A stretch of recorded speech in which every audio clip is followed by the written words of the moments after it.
Okay, it says we're live here, so I'm waiting for me refresh and see what happens. There we go. All right. So everybody, go ahead and enjoy this. I gotta turn my volume down. All right, everybody, just go ahead and check this out. If I can play it. It's been such a long time since I've done this. Why is nothing working now? And pretty common. You know, the hardware is bad. Shithead. Wait a minute. I gotta stop that. All right, go ahead. There we go.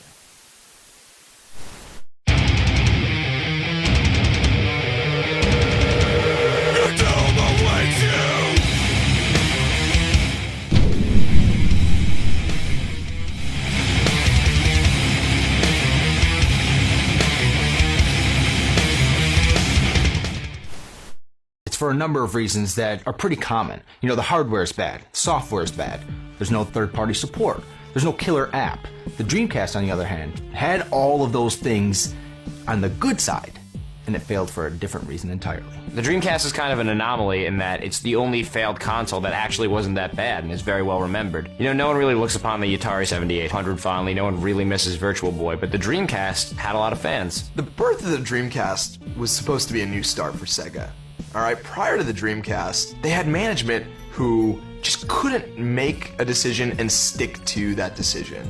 And we saw this in their previous generations of consoles. There was the Sega CD, there was the 32X, there was the Sega Saturn. These were all pretty decent ideas, but Sega put them out on the marketplace and then abandoned them almost immediately, burning not only the fans who bought them, but also the game developers who were developing games for them. If you're a fan of Sega, and all of a sudden they're releasing systems back to back within like 2 years of each other, it's gonna piss you off. You know, it's like I just dropped all this money on, you know, a new system, and then within a year you're talking about releasing something else. So that means I got to drop all this money again to buy it. Electronic Arts is one of the biggest names in gaming because they make the best and the most popular sports games. And they were so mad that Sega had pulled support for the Saturn. They said, we're never going to work with Sega again. We're not going to develop for their consoles. And that was actually a really big blow because EA was known for all their great sports games, including, of course, Madden. Going into the launch of the Dreamcast, people were making fun of Sega. They're pissed. They've been burnt a handful of times at this point. And people were just thinking, you know, fool me once, shame on you. Fool me a second and third time, still shame on you. Fool me a fourth time, shame on me. The thing is, when the system actually launched, it really was good. And it won over a lot of media. It won over a lot of gamers. So the Dreamcast actually broke a lot of new ground. It was the first 128-bit system, the first one with a modem, the first one with online play. It even had its own ISP called SegaNet. Even if nobody used it, but points for trying. Dreamcast was also the first console that had a web browser. There's still no web browser for Xbox 360, you know, that's a very forward-thinking thing they did. It was one of the first video game systems that actually used Microsoft Windows as its platform, making it easier for developers to make games for it. They were gonna make the memory cards little mini consoles unto themselves, and it gave the function of a little screen only on the controller, and you could use it, say, in a football game to pick your play without the other person seeing. And you could also pull the VMU out of the unit and play little mini games on there. I think they had a little Tamagotchi game on there. It's like a little, you know, virtual pet game. And unlike pretty much any console launch before or since, they kicked it off with a great slate of launch games, including Soul Calibur, one of the greatest games of all time. Soul Calibur is just a well-rounded, top-notch package. You know, it's got the graphics, the sound, it's fun to play, it's accessible but also deep. It's just a great game.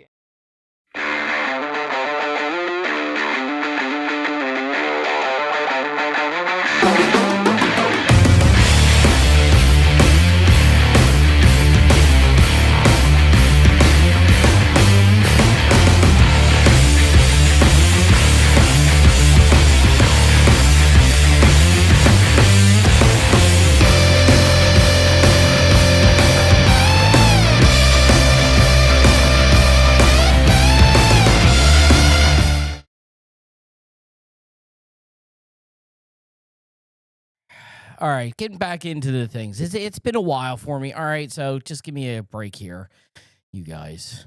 Thank you for everybody waiting extremely patiently in that. Like I sat there and said, it's been a while. I'm still working on things here. Streamlabs sucks. You guys fucked me over and shit like that. So, but we're not going to get into it. All right. So we're waiting on Logiq to get in here. So you guys might be sitting here and watching me finagle some stuff around and whatever. But it is what it is. It's the first show. Like I said, it's a premiere. We're going to get this thing started. So, David, Retro, how are you guys doing this morning, tonight, today, whatever time it is? All right. You're doing Yeah, good? coming at you from the future. It's actually a bit foggy and cloudy this morning. We're expecting a high of 28 degrees Celsius, so I don't know, it's high 70s, early 80s Fahrenheit. Oh, nice. Just coming out of a bit of a cold piece, but yeah, Sunday is looking good, other than being cloudy and foggy. Yeah, no, doing well. That's good. Mr. Retro, what's the weather over there? The weather over here's shit. It's getting cold and it's raining all the time, man. It's not. What are you surprised about? He sounds upset. You choose to live in that part of the globe, mate. Like, I didn't choose to be born where I was born, man. It's just where I ended up. It's life. say choose to I be can't help born. I that said shit. you choose to live there. You could go anywhere. I mean, no, the economics of me trying to move country again just isn't going to work. I could do it when I was younger. But now that I've got all these fucking ball and chains called kids and a wife, you can't, you know what I mean? It's hard to uproot, man. And I've already done it once. I don't want to do that shit again, man. I hate moving. I freaking hate it. Yeah. The funniest thing, I'm sorry, I'm chuckling here because I find it amusing, and I shouldn't, but I do find it amusing, and I'm amongst friends, so I'm just going to say it. If I wanted to change countries, you just got to pack the car up and drive south for 200, 300 miles. Then he's in, what is it, Southern Ireland, right? Or are you in Nah, another man, you country? get this wrong. With over half a decade, we've known each other, bro, and you still get that wrong. It's disrespectful at this point. He's a UK citizen. He's a UK lad. I'm from Northern Ireland, man. I'm sorry. I don't know how it. Well, it's just like, okay. I guess you could put it to It's where really easy. Chop the top quarter off it, and think of it as England or the UK. I've been It's watching like what? too many episodes of Peaky Blinders or clips of Peaky Blinders and all that stuff. So It's actually the area I grew up. see, there you go. The whole pikey thing, it just gets me. It's between Peaky Blinders, and then I've been seeing a lot of. I don't know if you guys ever saw Snatch with Jason Statham.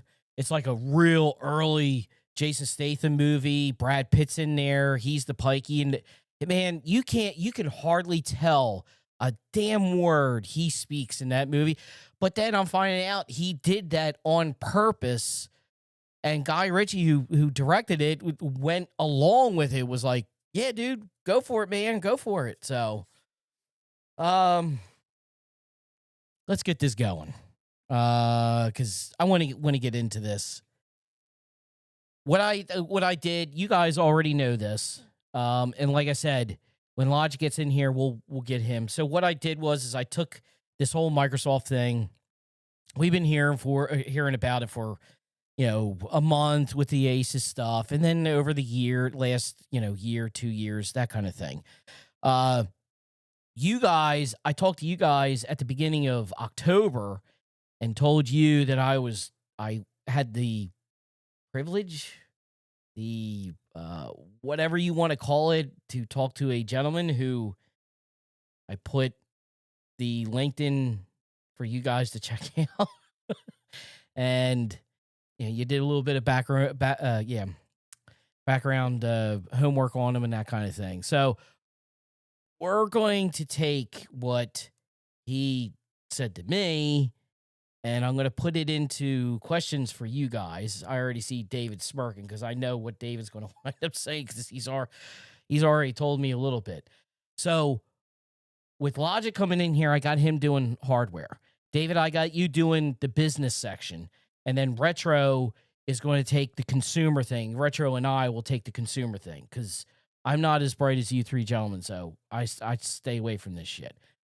what I want to do is we'll start with David on this. But first thing I want to say is this. Okay, what I'm going to ask everybody, this is not a source or whatever you want to call it. Okay, I have no idea if this gentleman is even on point. I have freaking no idea, man. That's why I'm asking you guys what the hell's going on and stuff like that, and what your opinion, your knowledge on this stuff is, and just go from there.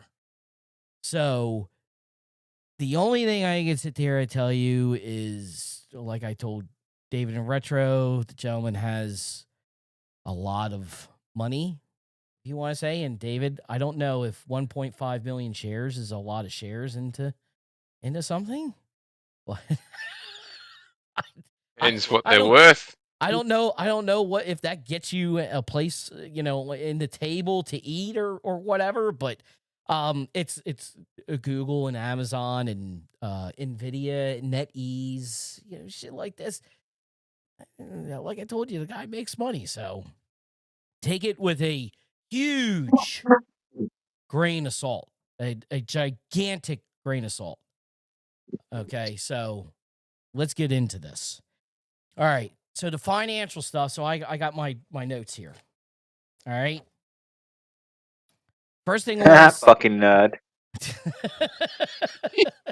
I gotta have some kind of backup because I got two screens going here, and then let me see if you could see. I got the pad going or the laptop going, so I could see what the hell's going on in the background and answer people chat. So you're going to see me going that way while you guys are talking. I'm not ignoring you. I'm just, if anybody's in the chat. Okay, so Will, I will get to you. You just got to give me a second here, brother. And I want to show you. All right, Will. Don't worry. I'll keep interacting with you, mate. Make sure you feel welcome. Don't worry. See, and this is the reason why I have Retro here. But I do want to sit there and I want to say shout out to Will. He had me on a couple weeks ago. I was only gifted an hour, okay, because my wife goes on call, so she was actually nice enough to, give me an hour because it wasn't, basically she can hear me right now, and I have a very loud voice, apparently, so it annoys her sometimes. You might actually see the head. That's what 20 years of marriage does. Well, it's no wonder she can hear you. You've got no ceiling on the bloody roof with any insulation to stop it. David, I was going to fix that. I have a garage filled with insulation right now that I need to get up there, but I just haven't had the chance because, dude, I went in this morning. Just real quick, I went in this morning to work for literally a half an hour because the guys, they had a leak on something. I had to go and fix it because I had to pull my stuff out so they could fix their leak, put my stuff back in. There's a settlement on Monday for the homeowners, and I had to go turn the water on for the sprinkler system to make sure it wasn't working. For a lousy goddamn half an hour, I had to go to work this morning. I haven't even showered yet. I'm still in my work clothes right now. Because as soon as I came home... Say it with me. Overtime. I was told to stay longer. I'm like, I ain't staying longer, man. I'm tired of working overtime and all that stuff. So, all right. So I'll share with you a piece of advice that was one of the best bits of advice I ever got from my old man, which was mouth shut, wallet open. It don't work for me. You know how many guys I've had going to bat for me to say, yo, you should be giving this guy more money. And my boss is like, he's a great guy. He works hard. And that's it. He goes off. I'm not going to give anybody the company I'm working for because this guy owns a black book and he keeps a lot of shit in it. I know it for a fact because he's already done it to me. Okay, we're going to leave it at that. All right. My mom used to say head down, arse up. And I was like, Mom, I don't think that's going to work for me. I try to put head down, ass up. I mean, it's working somewhat, but it's just not getting me any money. I got him. I got him. Yeah. I'm sorry. That's mean. I shouldn't react like that. Yeah, it's funny though. React whatever way you want. It's been a while since but quickly back to your point. I enjoy going on Will's show too. It's just a shame it's so late for me. Otherwise, I would be on it more. Well, see that because I do enjoy it. I do enjoy having a chat with Will and them boys. Nelson, it's Nelson he usually has on as well, isn't it? Yeah. Yeah, Nelson's is Yeah, I like co-pilot. giving him shit too, man. Nelson's a good dude too. But see, it's the same thing with like Thrifty's show. Thrifty wants me on there. It's just Will, Nelson, and I think Thrifty are all in Central time zone. So it's like it's an hour, but we turn clocks back tomorrow or tonight at 2:00. So it might go to where maybe they're at 8:00 and they'll start at 8:00 or something like that. I have to check with Will and Thrifty and that. I do want to go back on Will's show. I had a hell of a lot of fun. So it's actually nice, Yeah. just sitting there. Oh, I definitely hate some shows, but yours isn't one of them, Will. You're safe.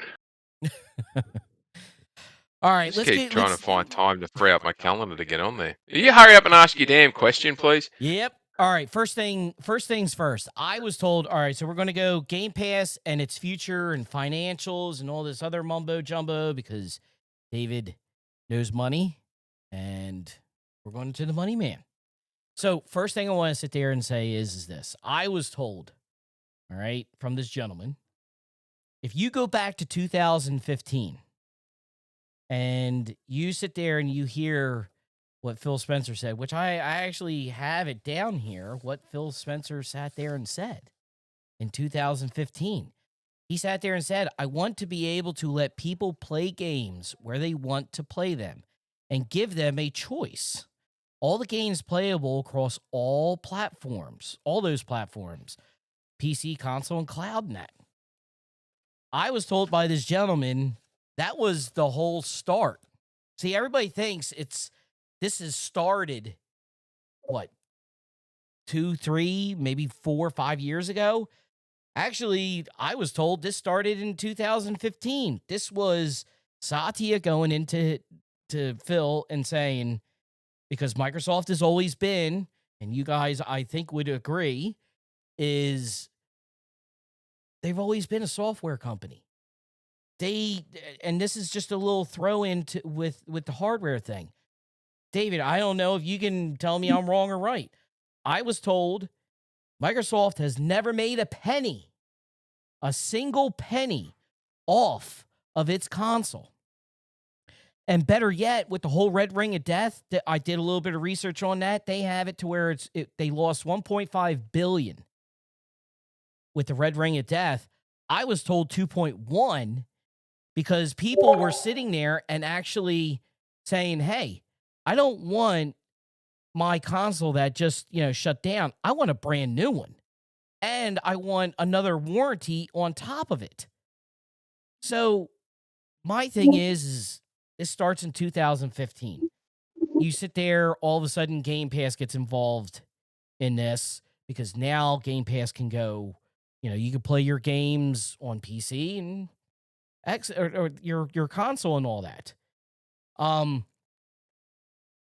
David, you sat there and you've been asked this question God knows how many times. The sustainability of Game Pass.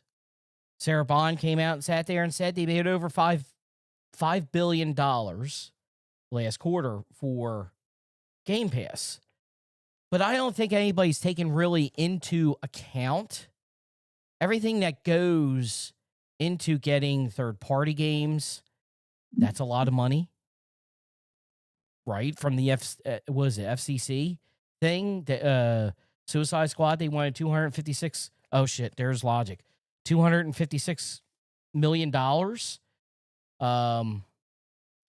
So, David, I'm going to shoot this, and then I'm going to get Logiq situated in here.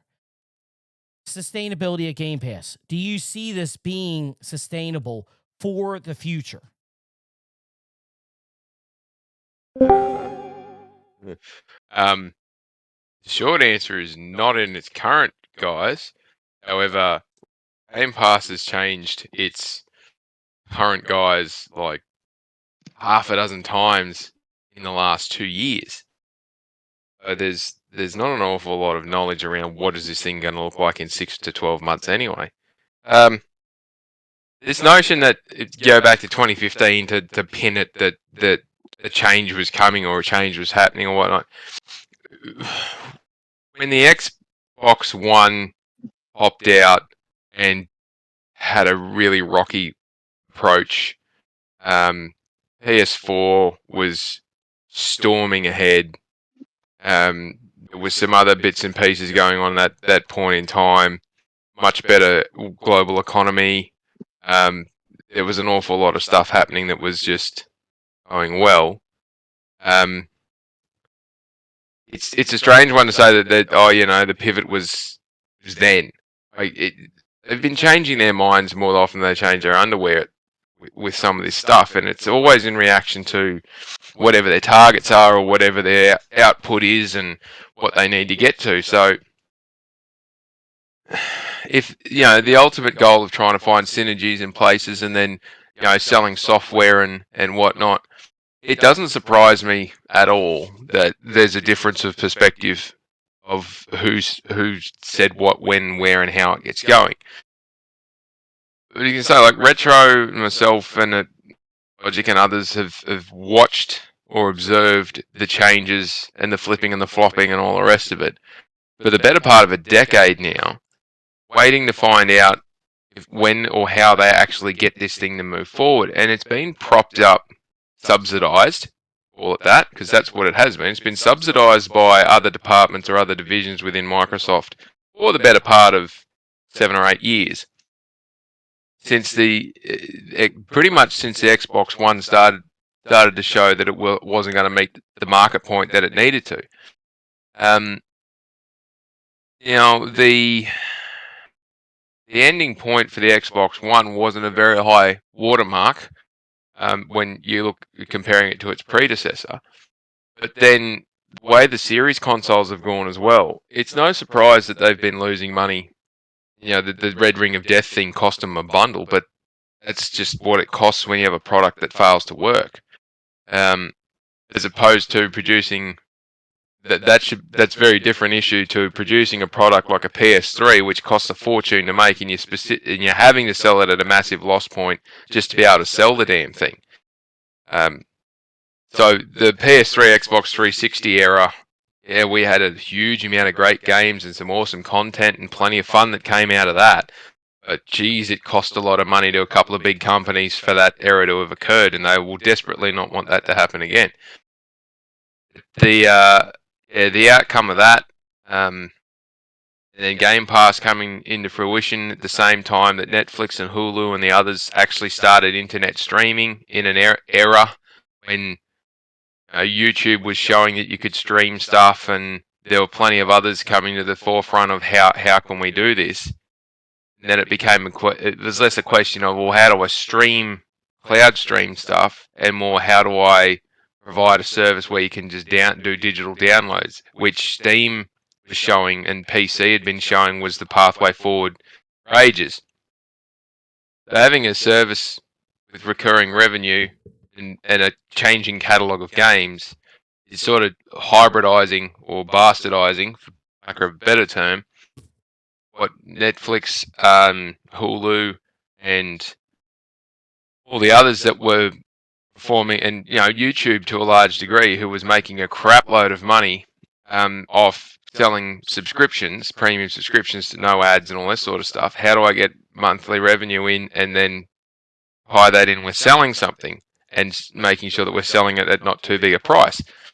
And the throughput was minimized. There was the business decisions made back then, and Logiq and I have spoken about this. I'm sure we've spoken about this several times, that when you make a decision like that, you're not tied into it for 2 to 3 years. You're tied into it for a decade plus. You can't just get into it and then pivot and move out of it. If you get into it and it's not working, you've got to turn it all off, just shut it all down. So getting into that, Game Pass hits the market in 2017, 2016, 2017, depending on what part of the world you're in. And then it was, you get these free games or you get this. And PlayStation was first off the rank with this subscriptions, with giving away games and having, pay to play for its online multiplayer and other bits and pieces. The Game Pass just turned it on to steroids and found a pathway forward. And they've been flogging that horse for the better part of a decade now. But they hit market saturation way earlier than they thought it would. It hit its limit. pushing it hard on PC, but it's still not progressing anywhere because the market doesn't react to it. But to tie that into the question of play anywhere, and that's what we want to do, and Microsoft is pushing Xbox to be a publisher or software developer rather than a hardware developer. In the mid to late 2010s or the teens, in that transition period, it was always going to be a question around: do you continue with a loss-leading hardware model like Nintendo and PlayStation and Sony are, or do you pivot to publishing only and join the big third-party publishers, and go down that route? Because if you try to do what PlayStation's managed to do with a profit-making hardware model, you need an economic environment that supports it. And when you've got 3 major competitors, you don't have an economic environment that supports it.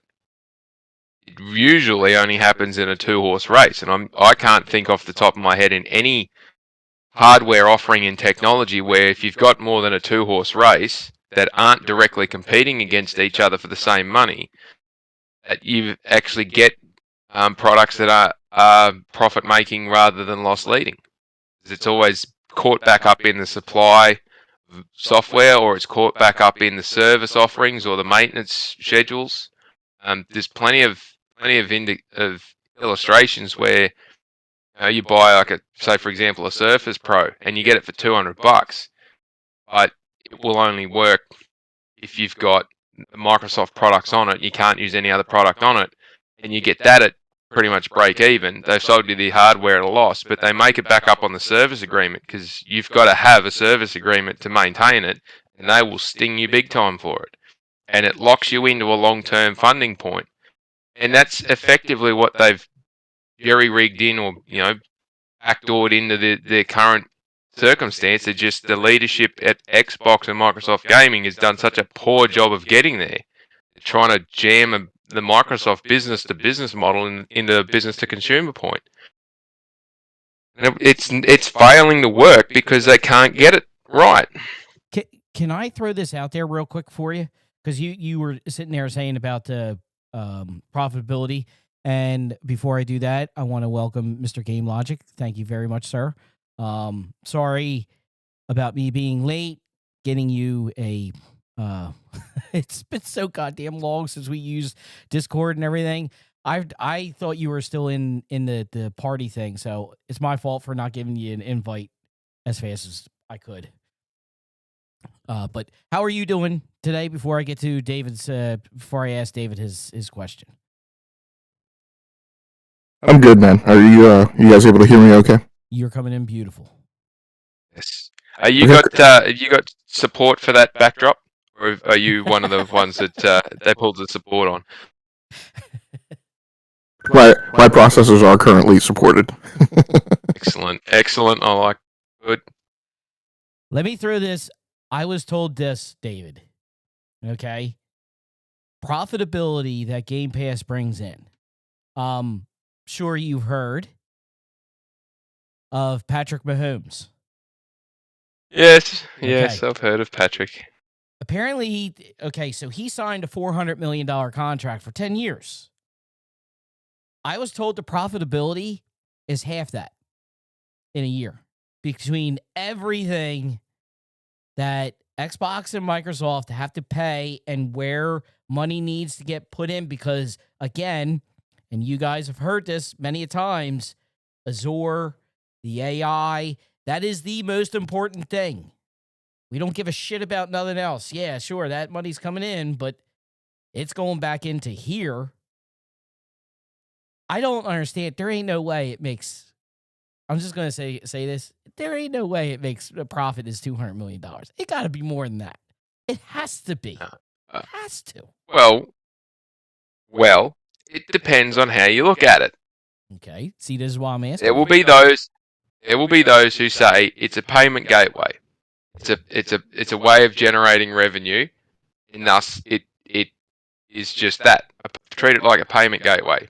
And if that is the case, then you can't assign a profitability to it, because It's just a revenue gate. It's not a business segment or unit that you would then attribute, revenue and expenses and all the other stuff to get to a profitability number. So if it's treated as a payment gateway, technically, any revenues coming in through that payment gateway should be distributed to the business units that are the profit centers, and thus you're accounting for that in a manner that makes sense. However, that's not how they do it. They will have Game Pass sits here as a service offering. Cool. So it gets money and revenue allocated as a profit center, but they don't include all the expenditure for operating that profit center.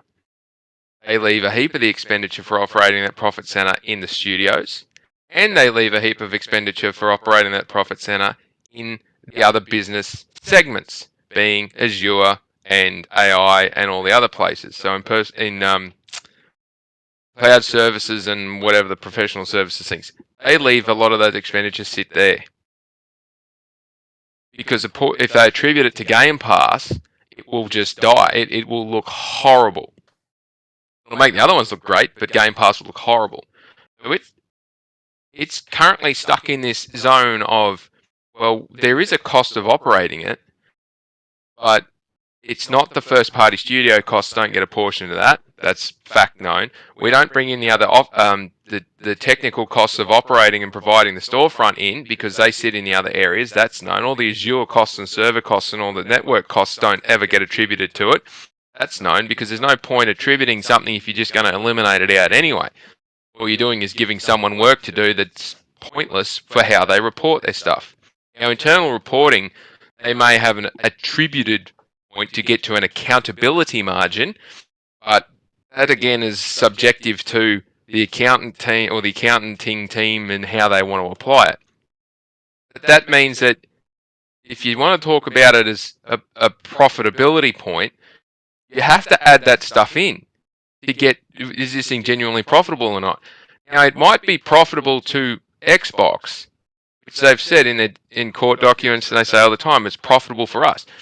Of course it's profitable for Xbox because half the costs of running the damn thing aren't even in the personal computing segment. And that's where all the big costs exist. But as soon as you start applying those, it just destroys it straight away. And an easy way of working out going the pub test or the sensibility check, Game Pass has got 300 games in it, right? If you assume half those games, even just as a baseline assumption, half of those games are third-party games. Indies, third-party publishers, whatever it is. Seen documents that have listed out roughly what those games cost to have in there for a year. If 10 games, is it 10? 10 or 15 games costs $1 billion or $1.5 billion a year, and it's only generating $4 or $5 billion in total across 30 to 35 million subscribers. It's only generating 2/3 of its potential revenue, and if it's got 150 games, then you would, if you extrapolate that out, you're talking about having billions and tens of billions of dollars of money going out to pay to put the games in it, which doesn't stack up straight away. So if you then say, right, well, how much can they afford to pay out for these third-party games? Here's a simple piece of maths. You take $5 billion, which was in the June numbers, I think they said their annual Game Pass revenue had exceeded $5 billion. Take it at the low point. $5 billion, divide by 150, and that'll tell you the average that they have to spend on those games in the third parties, and that's just to fill half the catalogue. And if none of the revenue is flowing through to the studios, but the studios are copying all the expense for the Game Pass offerings, the studios are running at a higher expenditure point as well. You start to see the flow-on effect of how this thing has a massive impact if you try to treat it as a profit center. So if you don't treat it as a profit center, you've got to pull all the revenue out and put it somewhere. The studios get their chunk for the first-party games, well, where's the third-party stuff go? Well, it's got nowhere to go, so they leave it sit under Game Pass, and they just go, oh, look, it makes money. That's bullshit. The whole thing is bullshit. Before I go into this, I want to make sure I get the other two gentlemen involved into this. Retro, did you have anything to say on the question I gave David on with the sustainability in that? No. No. Okay. I'm not no fucking maths wizard, man. I don't know. I haven't got their numbers and shit, man. Listen. So I totally understand it. You are waiting for your time for the questions I have for you on the third segment. That's fine. I'm perfectly no, fine. it's not that. It's just what could I possibly add that David doesn't know? What True. information can I give of listeners that David can't? Well, You know what I mean? He is a big bitch, but he's a knowledgeable big bitch. So Well, Retro, let me ask you, Retro, do you like the Forza Motorsport series? I do indeed. So in your personal interest, right, as a consumer, what you're hearing is that Xbox is running a business where it owes more, it has to pay more in bills than the money it makes. And so, for somebody who's concerned about, like, the health of the Forza Motorsport, the Forza Horizon series, like what are your feelings about that? About them propping that franchise up under a business that is essentially kind of running at a net loss? Well, I mean, the simple anybody with half a brain would be able to tell you that those franchises are then going to suffer because at some point they're going to start making cuts. Well, they already have in the case of Turn 10. They've already cut the studio right down, so that's obviously going to affect the next game if we even get a next game. So I understand the implications, but because I've kind of removed myself from Xbox pretty much, I'm not as concerned as maybe I would have been. The only saving grace I see is the fact that they're publishing everywhere, so the likes of Forza maybe will get a cash injection from those PlayStation players, a bit like Horizon did. But I mean, yeah, I do get it, and it's a great question. We should be asking these kind of questions because it is going to affect our franchises, and it's not just Forza. They own so much now. So yeah, it's a genuine concern. But for me, for the information and to be able to explain that to people, David and yourself are much better suited. David, I want to throw Those this out kind there words. to you. Logiq, actually, before I get to David, what do you have on the sustainability? I know you sat there and you just asked Retro about Forza and that, but do you have anything to add to what David sat there and said? Actually, what I'm going to do is I'm going to throw this both to you guys. And Logiq, you can go ahead and start on this. I was told, okay, going into this profitability in that, and tell me whether I'm a dumbass and totally wrong. I was told that the server farms just for Xbox alone cost over $3 billion a year just to keep them going. And that's not including what goes on with the AI.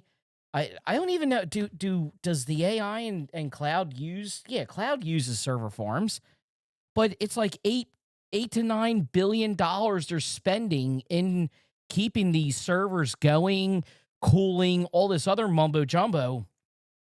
Is that seriously true?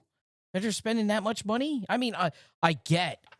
And David, you can sit there and you can go ahead and laugh all you want. I've been told repeatedly, and Logiq, I see your face too, because you know what's coming. I've been told $4 trillion company, they have money to waste. So apparently, $8 to $9 billion Logiq, that's chump change. That's what's in the pocket of Satya. So it gets a bit muddy when you talk about cloud infrastructure, data centers. So, and like there's some positive aspects, right, to the way that they do this. So there is no dedicated Xbox data center, right? So it's not like there's a data center that is consuming in its entirety, incurring costs for the specific benefit of Xbox or Game Pass. There is some component of a data center. Let's just call it a maximum capacity of 1 to 100.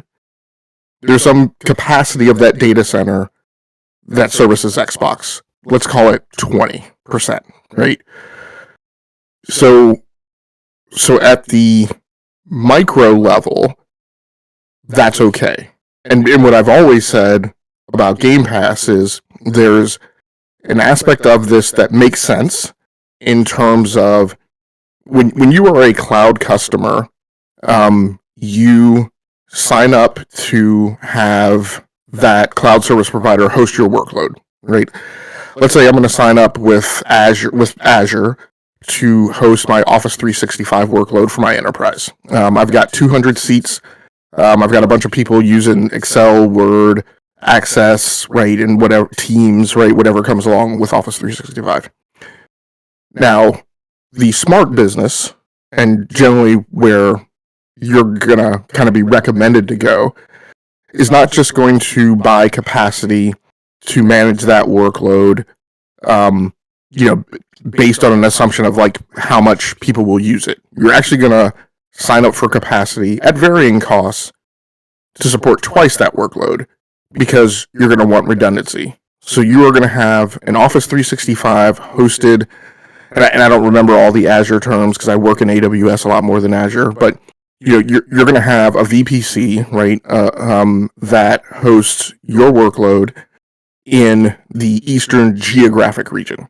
And then you're going to pay for another instance of that in the Western geographic region, and I'm simplifying terms, that synchronizes periodically with that Eastern region, so that if the whole entire Eastern seaboard gets wiped out, right, like we had last week when we had a complete collapse of AWS, right, theoretically, now that was a catastrophic one where redundancy didn't kick in the way it was supposed to, because it was the root address routing that tells people where to go. So in that instance, AWS broke in a way that people couldn't be rerouted to their redundant VPCs and servers. But generally, right, if a cable gets cut or there's a massive power outage on the East Coast, you get maneuvered over to your West Coast instance. It theoretically is in sync with all of your data from the East Coast, and you just pick up and keep going. And this is important because, say, if you're running a storefront, if you're down for 15 minutes, depending on how big your business is, that could cost you millions or billions of dollars. So you have this redundant thing working out in the Western region, right? But most of the time, it's not actually doing anything, right? Most of the time, it's just synchronizing data. And so you've invested money for a building, physical security, network connectivity, you're running HVAC, right? So it's prudent to have ways in which that excess capacity is utilized, but also at priority levels that can be dropped. So let's say you have capacity and that capacity overlaps with supporting Xbox and Game Pass, right? East Coast region goes down, people need to be swung out to West Coast. Those companies, depending on who they are, have priority over Xbox, right? So they would consume that capacity. And then other things can be brought online to balance everything out, but like there's microseconds, right, of prioritization and flip over and things like that. So my point is that you already have to buy 200% capacity of what you're hosting. It makes sense to use that redundant capacity that normally sits idle and doesn't do anything. So some of that is okay. But then you get back to the macro level, right, and you get back to what David was talking about, which is that all of this stuff incurs cost, and the costs aren't allocated to the P&L centers that are actually incurring the cost. So, the total cost maybe isn't like twice what it actually is. Maybe it's like 1.5. But the point is that it's now no longer a 1-to-1 ratio, right, of what you're investing and what you're earning back, right, in terms of the money coming in. David, did you want to add anything to that also with the question? The notion that Microsoft has just got chump change to the tunes of billions of dollars sitting in their pocket is absolutely ludicrous. It is absolutely ludicrous. They don't. You know exactly who I'm talking about, too. Microsoft, so now we're going to get into we're digging into the depths here. Like we're down in the trenches around how businesses operate. Cash flow reporting, cash flow requirements are a big thing about what keeps a business able to run, right? And with the way that they so there's a cash flow turnover ratio that we don't see in the investor packs, but you can figure it out pretty quickly when you look through the P&L, the expenses for a quarter and all the rest of it. The turnover rate in which how fast cash comes in and cash goes out for Microsoft is huge. They need at least $10 billion a fortnight to cycle through. They've got to have at least $10 billion sitting in their bank account. Damn.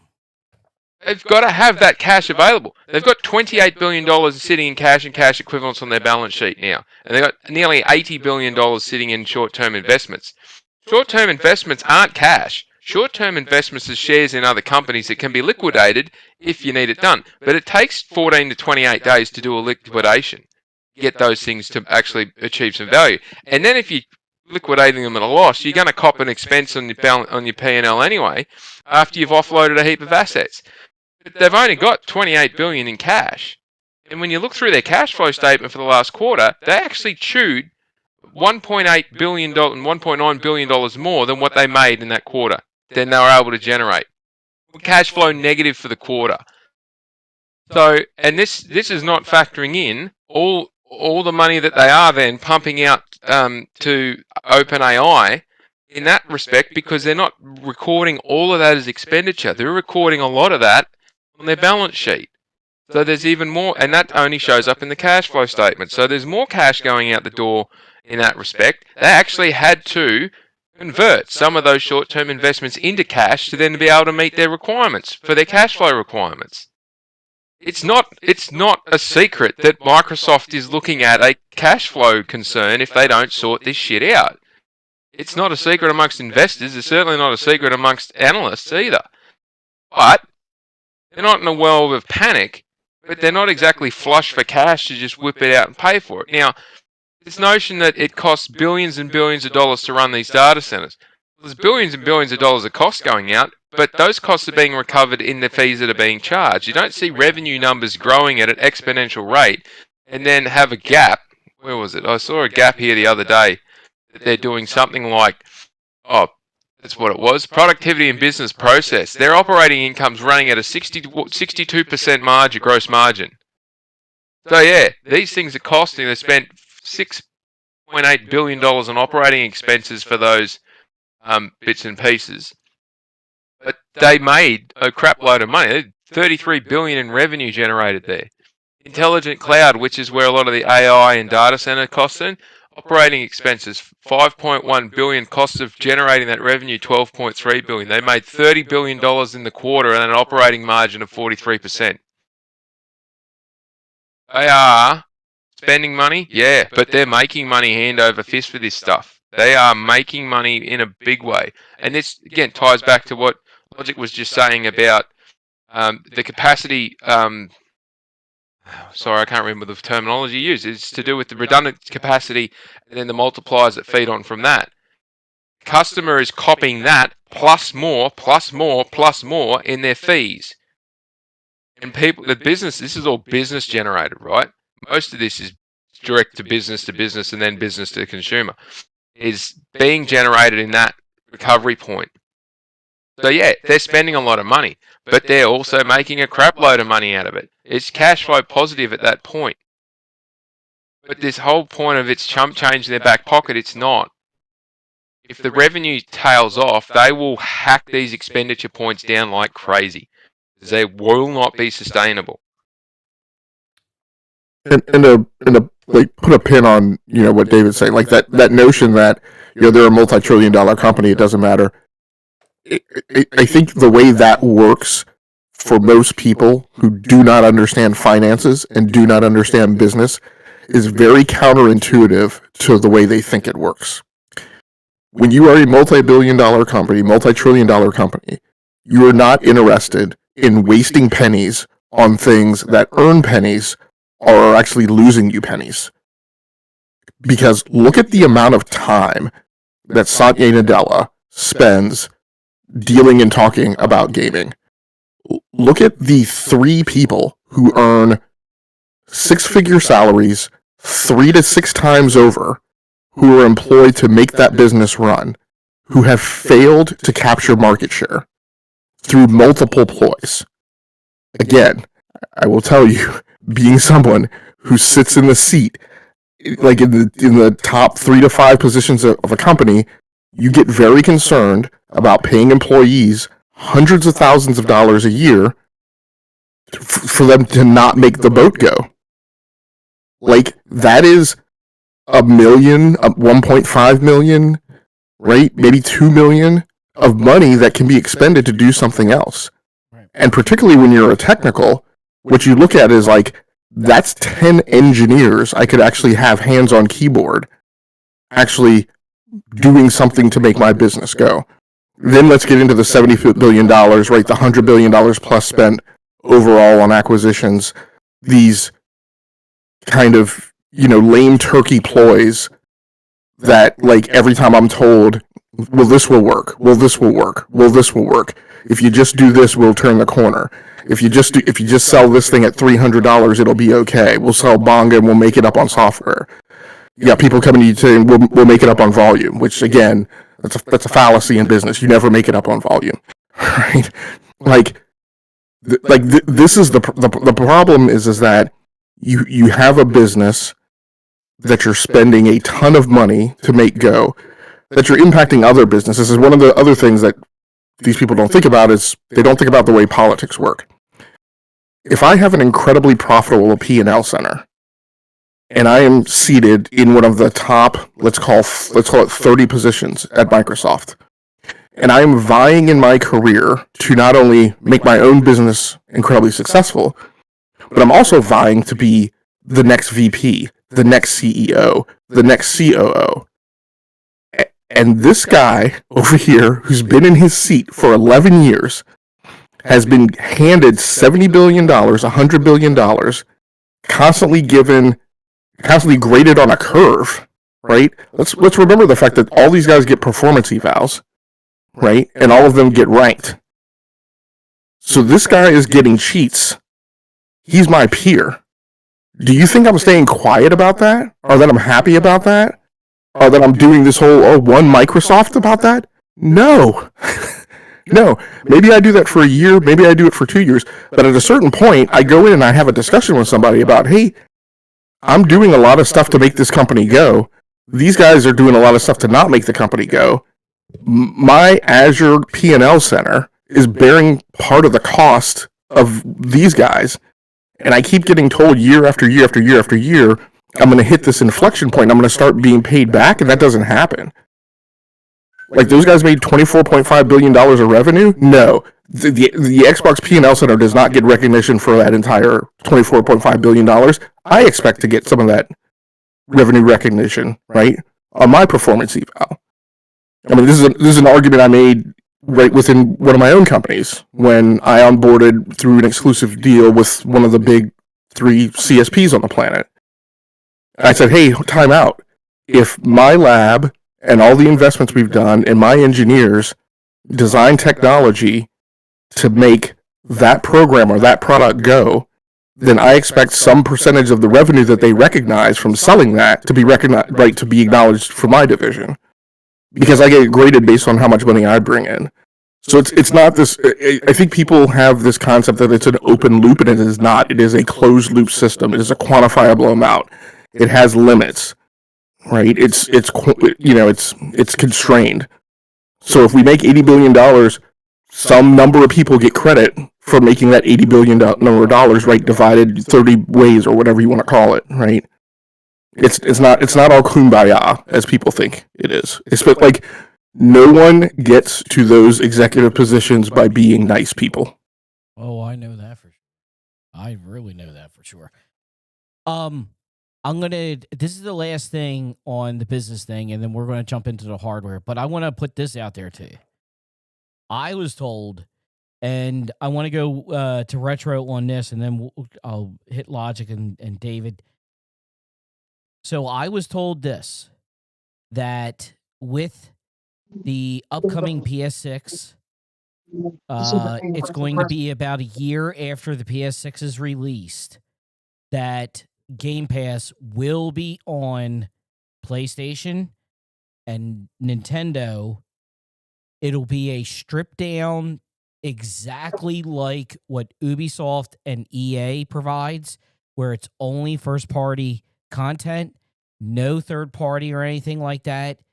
And you're looking at If you remember on one of our earlier shows, I said that was the only way I could see it ever going on other systems was Yeah. if it was a first party only offering.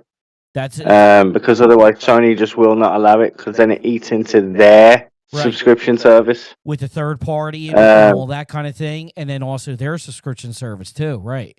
Well, not only that, but it could feasibly work. It could. Whether PlayStation gamers are going to jump on that or not, I don't know. Maybe. Logiq, you were going to say something? So here, let me and I'm not doing this for when Retro profited, but like for the other people who are fanboys of Xbox who like pitched that notion. Here's why that won't happen. Right now, today, there's a revenue parity clause where if you are doing crossplay and a PlayStation player spends more money on the instance of that game on another platform, you compensate PlayStation for that revenue loss. Right? So that was what was behind the whole, during Sean Layden's time and then the transition to Jim Ryan. That was what was behind the whole thing of them blocking crossplay. Was they were trying to come up with this agreement where, again, if you enable crossplay and that causes PlayStation to feel that they have lost revenue, you compensate them for it. And I can't go through all the whole formula because the formula is complicated. It's like if some percentage gets spent on another platform, like to the 90th percentile or something, then you pay whatever. It's like super complicated. But the point is that verily there may be companies, corporations who have different arrangements. We know that Call of Duty had a different revenue share percentage, and some adjustment to that whole crossplay thing. But that clause is out there. Okay. So in my belief, let's drop the speculation and the fanboyism and people saying that's going to happen on the basis of nothing other than they want Xbox to succeed and they don't have any actual objective fact to base this on. Let's talk about historical context, which Xbox fans constantly want to dispense with. But I will contend that the only thing that you can reasonably believe is going to happen is the thing that happened last time. If PlayStation will not allow revenue loss to a game over crossplay, I don't think there's any way in the world that they will allow any notion of revenue loss to happen due to a subscription service being run by a publisher. So I don't think that with the size that Microsoft is and the number of games that they're going to publish on the platform, that PlayStation is overly interested in giving up a $70 sale and their 30% cut of that to put Game Pass on there, unless the arrangement is incredibly draconian, right? Which means what that's going to mean is if they put it on there, some percentage of the subscription fee is going to go to PlayStation, and the only reason they will allow it is because they think that that's a risk mitigator to the games being published via their storefront and them having to host it on their servers and blah, blah, blah, blah, blah, and potentially not selling, and they see upside to you running a subscription service on there, which I think is like the optics around EA Play. Retro, you were going to say something because I'm going to go right to David. Nah, I wasn't going to say anything. Okay. Okay. I'm watching your light and that stuff, and if anybody's sitting there, I got to do what Logiq is doing. I got to put some kind of a green screen or something like that behind me so nobody sees. Never mind, David.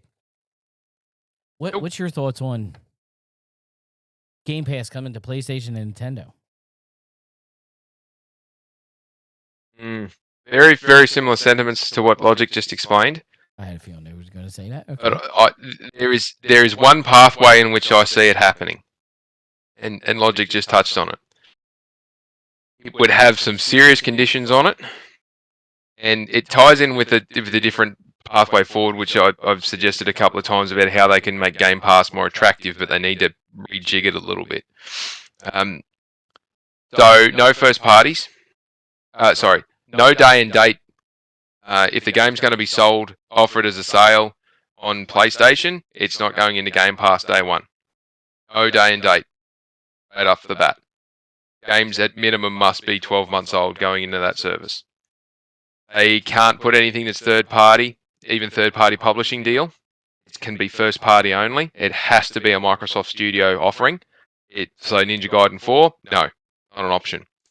Those games would still have value in an agreement between Microsoft and PlayStation to go through PS Plus offerings anyway. But absolutely nothing first party. Nothing that's third party publishing arrangements can go day and date at all. The only caveat there is if Microsoft opt to make a Game Pass exclusive, so the game can only be played through Game Pass. So something like Keeper, for example, if that game was only available through Game Pass, then fine, fair enough. But if you're going to sell it anywhere else, even selling it on your own, for sale as a standalone game on your own platform, no, can't be in there.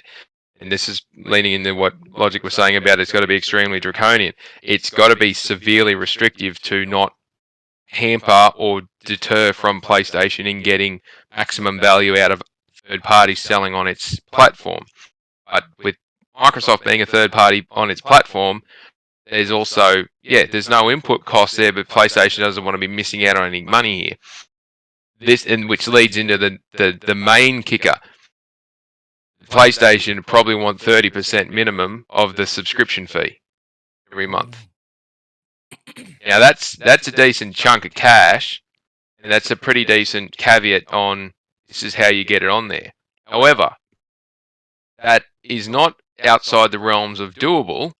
It's just whether they are happy with those being the numbers or not. Because if it was me trying to negotiate this, that's where I'd be the starting point. So right, this is the terms that we're willing to work on, because it preserves the value of the games. It preserves the value that PlayStation and Sony get from selling games. But it also helps Microsoft stop themselves from cutting off their nose to spite their face and trying to race to the bottom on devaluing everything. It actually gives some value to the service. Now, if that means that they put the entire back catalogue of ABK and ZeniMax and most of the studio stuff, first-party studio stuff that they wheel out, it gives a pathway for Microsoft to get a heap of those games into a service and get that exposed to a group to get Game Pass to do what it was designed to do. Have a monthly revenue stream or titles which they can capitalize on. PlayStation is not going to give a shit if it's 12, 18, 24 months old and it's going into that service. Especially if they're old games that are being put through there. Now, the challenge will be that the games need to be able to run on a PlayStation. So there's an amount of input cost to get those old titles working. The ABK ones that were already on PlayStation is a gimme. Absolute gimme, because the PlayStation just said, well, we pull them out of our catalogue because there's hardly any in there at the moment. And they all go through Game Pass. Like, right, well, we want 30% of that. And that's PlayStation not having to spend money. It flips it around. They're not spending money to put games into their service. They're getting money for games being in a competing service. It frees up funding on their side to put more other third-party publishing deals into their subscription service, which isn't being competed with against from Microsoft. So there's some permutations there in which it will work. But again, as Logiq was saying, it would be extremely draconian because it would be, at minimum, 30% of the subscription fees going to PlayStation, and there's a limitation on what games can be in there. I also want no, go ahead, Logiq. Before a bunch of Xbox fans get carried away with the notion that, we'll see, they're saying it could be successful. So people need to think about the impact that will then be on you. If you are an Xbox preferred platform player what you're hearing is that the way that Game Pass could go onto PlayStation would be by Microsoft giving a cut of the revenue to PlayStation. Let's just say in a crazy world, you get the exact same number of PlayStation subscribers, right, that you have to Game Pass as you have now. Let's say you double your numbers. The numbers that yield you making $5 billion in revenue. Out of the $5 billion additional dollars you're going to get in revenue, $1.5 billion of that is going to go to PlayStation. Right? The other thing that needs to be considered about whether or not this is feasible is, so keep in mind the arrangements, right? The two good examples that PlayStation has is EA Play and Ubisoft Classics. So with EA, they're getting the middle tier of that service on PlayStation. The higher tier of that service is available on PC. Okay. The optics on the wheeling and dealing between PlayStation and EA, and maybe what's behind why that works, is because you have to realize that PlayStation is incredibly reliant. Like it's a very symbiotic relationship at near parity between EA and PlayStation, right? There's no way in the world that EA wants to entertain the idea of not putting its games on PlayStation. There's also no way that PlayStation wants to enter the idea of not being supported by EA games. They're huge, right? So that is the type of vendor partner that you may look at and say, yeah, we can work out a deal for you to host your subscription service right over here. Ubisoft, what's available on PlayStation is not the full-blown top tier of that service. It's Ubisoft Classics. And so very much in the way where David described some of the constraints that you could see on Xbox, those are the types of constraints that Ubisoft had to put. And by the way, also look at the EA Play constraints, right? The games that are available over there aren't day and date. They come to that service like a few months late.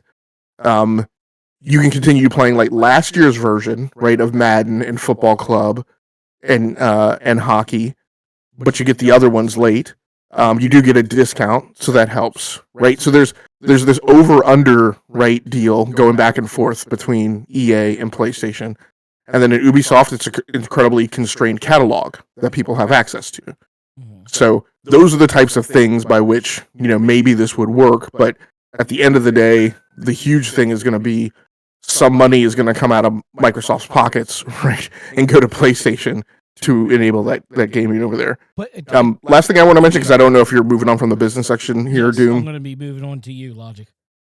Okay. Going back to Phil Spencer in this notion of Game Pass, and like how long, I can't remember what you were saying in the opening part of the show before I was on. I had it on YouTube listening here, but I think you said something about like Phil Spencer and Game Pass. And right, one thing that needs to be acknowledged, which I think a lot of people don't understand, and even the so-called Xbox fans who should be committed to understanding the history of Xbox and the history of Phil Spencer, they have a gap in their knowledge. Phil Spencer has actually been talking about the thing that became Game Pass since 2013, before he actually acceded to being head of Xbox. In that time, there was a thing called Project Arches, which was this notion of moving Xbox to some type of subscription service. When Phil became head of Xbox, he was then empowered to make that happen. But he had already been walking the halls of Microsoft and trying to influence this thing into being before he even took the reins. So what's going on now is a thing that he campaigned for 4 years before it actually became a thing.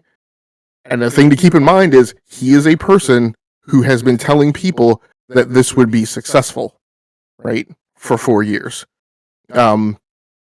And obviously we know the arc that Game Pass has actually traversed right up until this point. And I mean, again, there's micro and macro optics to this. Like, what I will say is, were it not for Game Pass, I absolutely believe that we would not still be sitting here talking about Xbox today. So for all the negatives that there are around Xbox, that has been right. That has been their anchor on the cliffside that has kept them from falling down the mountain. But then, like you said, then there's the downsides of the negative knock on to first party studios and the fact that it just hasn't grown, like it has stagnated since 2022, 2023, that there's been tons of churn. Now prices have been raised in a really wackadoodle way. They've had objectives that was clear that they were never going to achieve. And now you have to wonder like where this whole thing is going. I'm going to just throw this and then we'll hit into the hardware thing because I'm going to start with Logiq and then I'll hit into with David. He wants to put his 2 cents into what I'm going to sit here and say. I was told with the Game Pass thing that Microsoft was going to charge $24.99 a month on PlayStation and Nintendo. And for the second tier, it would be $19.99. Just because of what you gentlemen sat there and said, PlayStation is going to want some money. And if you want to put this on our platform or whatever, well, you're going to pay for it. One way or another, you're going to pay for it, whether it's through subscription service or, your games are coming to our console and whatever. Yeah, we get that cut too. So, all right. So I'm going to hit the hardware thing because Logiq, you sat there and said you have a hard stop at 5:00, correct? Yeah. Yep. Okay. So I'll get into this. So we kind of already started. I already started talking to David about money and profitability, that the console has never basically seen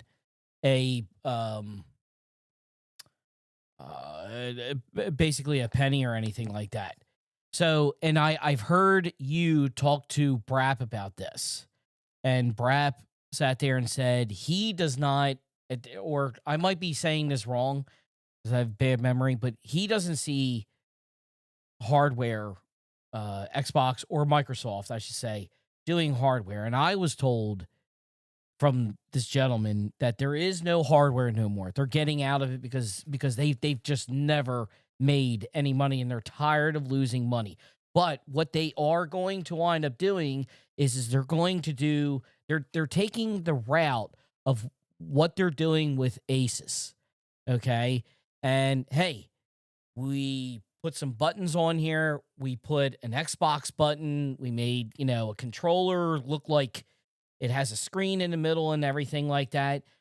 They're looking at bringing Xbox and doing what, and which everybody probably already knows this, what they did with Windows and everything, but it's going to be like a button. So when you buy an HP laptop or, I don't know. I don't even know if they would do it on Chrome because I don't think they would be able to get away with it. But Logitech, all these other companies, there's going to be a dedicated Xbox button right there. And then what you're going to do is you're going to say, oh, Xbox. Okay. You go and you hit the button. Boom. Everything pops up. It's right there on your screen. Your library's there. Whatever games you want to buy, Game Pass, all this other mumbo jumbo and everything. My question to you is, and you've actually sat there and you've said that you do think that they are going to be making hardware, but you think this might be the last that they're going to make it.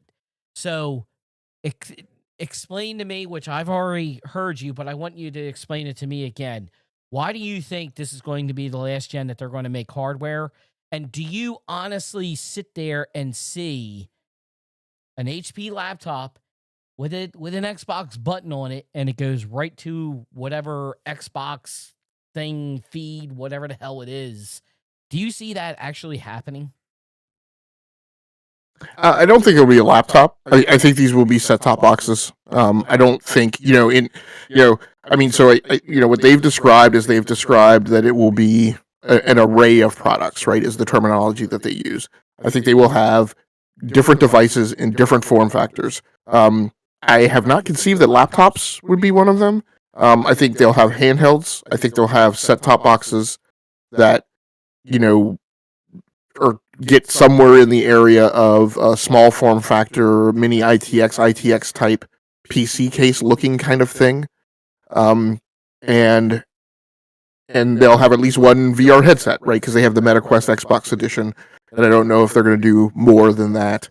They may be able to get the laptop vendors to support that. But the laptop vendors have done that once before, and then then they abandoned Windows Mixed Reality. So I think maybe what you heard is when I talk about the vendors that will be supporting them, I do use the phrase their usual suspect laptop vendor partners, right? So it's not that they're making laptops, but it's that the people who make laptop Windows PCs today that are their principal partners and get like discounts on Windows licenses and stuff, those are the people that I would expect to see go to market. Now, I use the term laptop vendor partners because that's what people typically recognize them as, and that's what we see industry data coming back on. We get very much looser, muddy, and less granular data on desktop PC sales because the only things that they really sell, well, I shouldn't say that, because they sell AIOs and they also sell some desktop PC configurations. The data that comes back on that seems to be, not that great. So when I talk about that cast of characters, when I talk about HP, Alienware, Dell, maybe even to a certain extent Razer, Lenovo, Acer, and Asus, and Samsung. And I know Alienware and Dell are the same company, but they do maintain different product lines, and they will, because they do it today, they will definitely do, if they were going to go down this path, right, they would definitely sell something that is like a Dell Inspiron Xbox, right, which is the Dell line of gaming capable hardware that isn't directly marketed so hardcore as gaming, and they will also sell or something like that. What's that? Like an Alienware? Isn't that like their Well, gaming PC or something?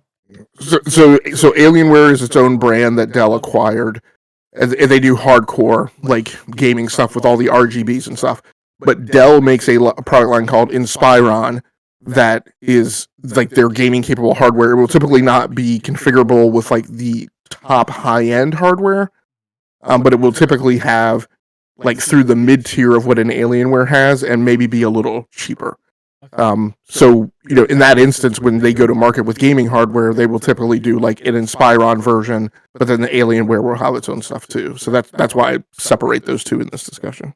Okay, David, what is your thought on the whole thing with hardware?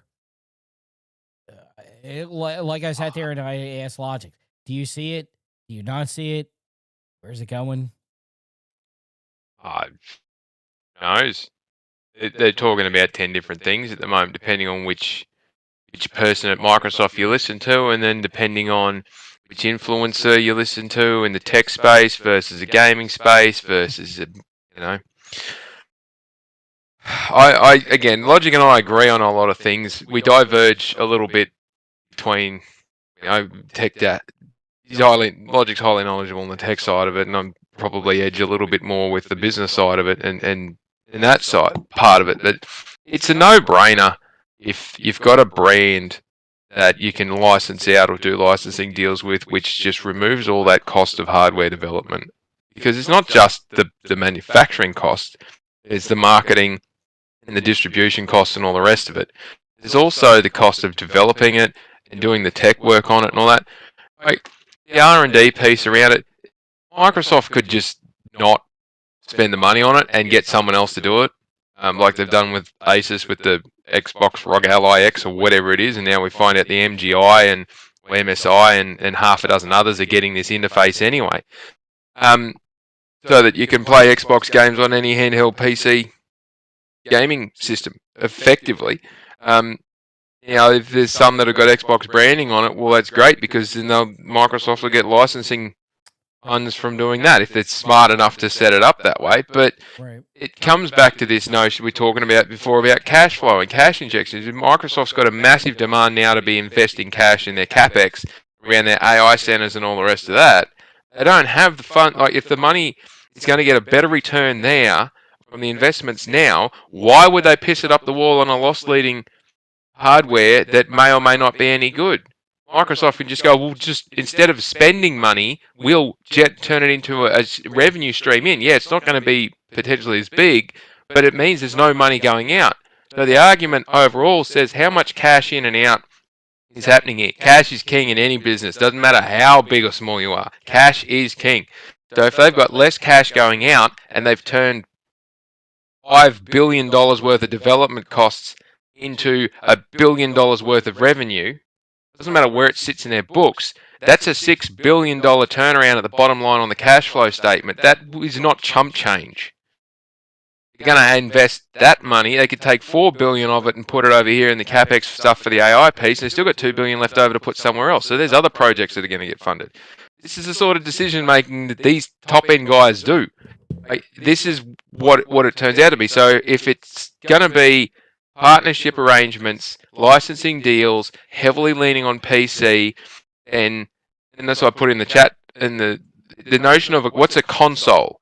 A console is it's a stagnant. I know people don't like that word, but it's stagnant. It's a static piece of equipment, IT equipment, that people can develop bespoke software for entertainment purposes, and it doesn't change every 5 minutes. They have a static point for developing on, which gives them, game developers, a solid baseline to work to.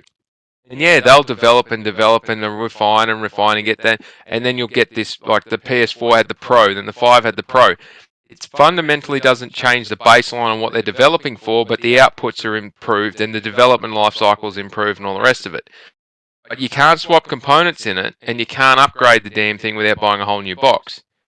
PCs, that's different. And I'm not big into the technical side of PCs, and I'm going to get schooled by Logiq here for sure. But if you can swap componentry out to do upgrades, and you can upgrade certain aspects of it to get a better point, and you can upgrade your displays and all this sort of stuff, then the development is totally different. The process of developing a game for PC is totally different in a lot of aspects than it would, well, PC primarily, as it would be if you were doing PlayStation first, or if you were doing a Switch first, or if you were doing an Xbox first. Depending on some, I'm oversimplifying, I don't know, but depending on some aspects. If the plan going forward is we're not going to do a loss-leading specific static console like we have been doing, we're going to do partner arrangements with other companies that we can use the business arm of Microsoft to strong arm them into back-end deals to help us out, like they did with getting their Surface Pro stuff done. And we can leverage off where we've got the power and the money and the capabilities to assist our gaming arm to stay engaged, but we're not forking out billions and billions and tens of billions of dollars to develop it for the next 7 to 10 year program, and after having lost tens of billions of dollars in the last 2 rotations. You can turn it from a shitstorm into this is actually trickling through quite nicely, and then focus back on the software development in publishing and in-house first-party stuff, and then get into a point of, very similar to what PlayStation and Nintendo and everyone else who does game development does, 4 or 5 key titles that are on a rotation that we can keep people engaged with for 10 to 15 years, and then a publishing house which is doing second and third-party deals. And that means they don't need to worry about all this money invested in hardware, and Microsoft has habitually shat the bed on every piece of hardware they try and do themselves. Logiq, did you want to add anything to that? Because if you... Yeah, I mean... Go ahead. I mean, just to kind of tighten up, so I'm going to go ahead and do this, Doom, if it's okay with you, if I can have some less. I'm just going to go ahead and read what I've written up as like how I expect this thing to go. Go for it, man. Just all right. So the future state of the Xbox business, and I'll add one little pinch of salt to it from the discussions last week. Hardware, a boutique business like Surface, with the primary SKU being a micro PC powered by custom AMD silicon with hardware locked, ubiquitous backwards compatibility, and custom Microsoft models running on the NPU. Right. So what that means is that, referring to the deal that they talked about making with AMD, the way I am looking at it, which is not a popular concept, and I accept that, but the way I've looked at it is, what Apple did is they went out and bought PA Semi to be the in-house digital design studio for their processors. I believe what Microsoft has done is they've said, rather than us go out and acquire a microprocessor architecture company, which I think would get a ton of a ton of scrutiny, right, from regulatory. They made a partnership with AMD to do that. And so I think that that's what's going to power these next generation micro PCs. And I think the way they're going to handle backwards compatibility is they're going to have some type of firmware chip on the motherboard, similar to a TPM security module that says the only way you're allowed to access legacy Xbox games is if you have hardware with this chip. And that I think they will keep first party, right, for this generation. I think that the sales they're going to achieve for that are going to be sub 10 million units, so it's going to be single-digit millions of units, give or take, and the laptop partner vendors making secondary SKUs that scale across the performance spectrum, little, core, and big, right? So that thing will be the core Xbox, and then they will allow all those other companies that I mentioned before to make either core or cheap or more expensive. So you could imagine Alienware or HP under its Omen brand would have a bigger, beefier, right, Xbox Magnus box, right, with more capability. You can absolutely rest assured that Acer is going to come to market with the cheap version of that, because that's what Acer does and that's what Acer targets, right, with a slightly lesser configuration. And those things won't have the hardware for full backwards compatibility for the legacy Xbox console titles. You'll still have Play Anywhere, and you'll still be able to play your cloud games through that. What's going to happen with... Well, I'll keep it on hardware. There's a bunch of software stuff here, too. David's raising his hands. Yeah, go ahead. Sorry. I just wanted to quick touch point. What you're describing is the result of digital libraries. This was all still physical. This bridging device, as I like to call it, wouldn't exist. It would be, no, they just turn it off and that'd be it. So this is the result of digital libraries and back compat as part of that. Okay.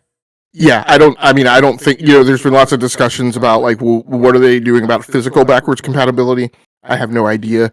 Quite honestly, I think either it's going to go away, or because these things are going to be PCs, I also see that it makes complete sense for you to just allow people to buy external Blu-ray drives, just like you can for a PC, just like I have for some of my PCs here, and enable gameplay that way. And so so this thing, the end result being this thing is a $1,000 to $1,200 box, and you go out and you buy, right, an external drive, just like you have to, as an add-on, just like you do with the PlayStation, and the cost goes up. Logiq, real quick question. So you got about about 15 minutes, right? Oh, is it that late? Oh, wow. Yeah. Okay. I mean, keep going. I'll figure it out. Okay. All right. So what I'm going to do is this is Retro's part. Okay. So we're going to get into consumerism, future of Xbox, and that. So this is where it gets really funny, though. So I'll get right to it here. Was told they want to try and replace $85 billion in the next 2 years. They want to try and, recoup that in the next 2 years. I don't see. This is just Xbox trying to recoup it in the next 2 years. There is no way. Dude, where do you get this? Where do you listen? Who the fuck do you listen to? You like, know come on. who I'm sitting here and listen to. Listen, this gets even better, David. I'm going. Listen. Okay, so I was also told this. One, they're looking to do what Sony is doing, and they want to get into the entertainment part. They're looking at possibly buying an entertainment studio because of the Fallout TV show. And then they have, what is it? There's like rumors of the Gears of War. What are you talking about? I'm telling you, this is what I was told. I'm just telling you what I was told. You can laugh, but I'm putting it out for you. Unreal. Unreal. And then here's the other thing, okay? And I want to hear Listen, David, I'm going to go to you, but I want to hear Retro first on this, and I'll go to Logiq since he has to go. But I'm going to just leave you on this one, okay? So they're not interested anymore in buying like development studios or publishers or anything like that. They're more interested in buying IPs, because what they want to do is they want to go along with what Amazon has done and license the IPs out. Then just like you sat there and said, hey, Xbox can go ahead, put all their games onto PlayStation. What's the one thing the PlayStation's not doing?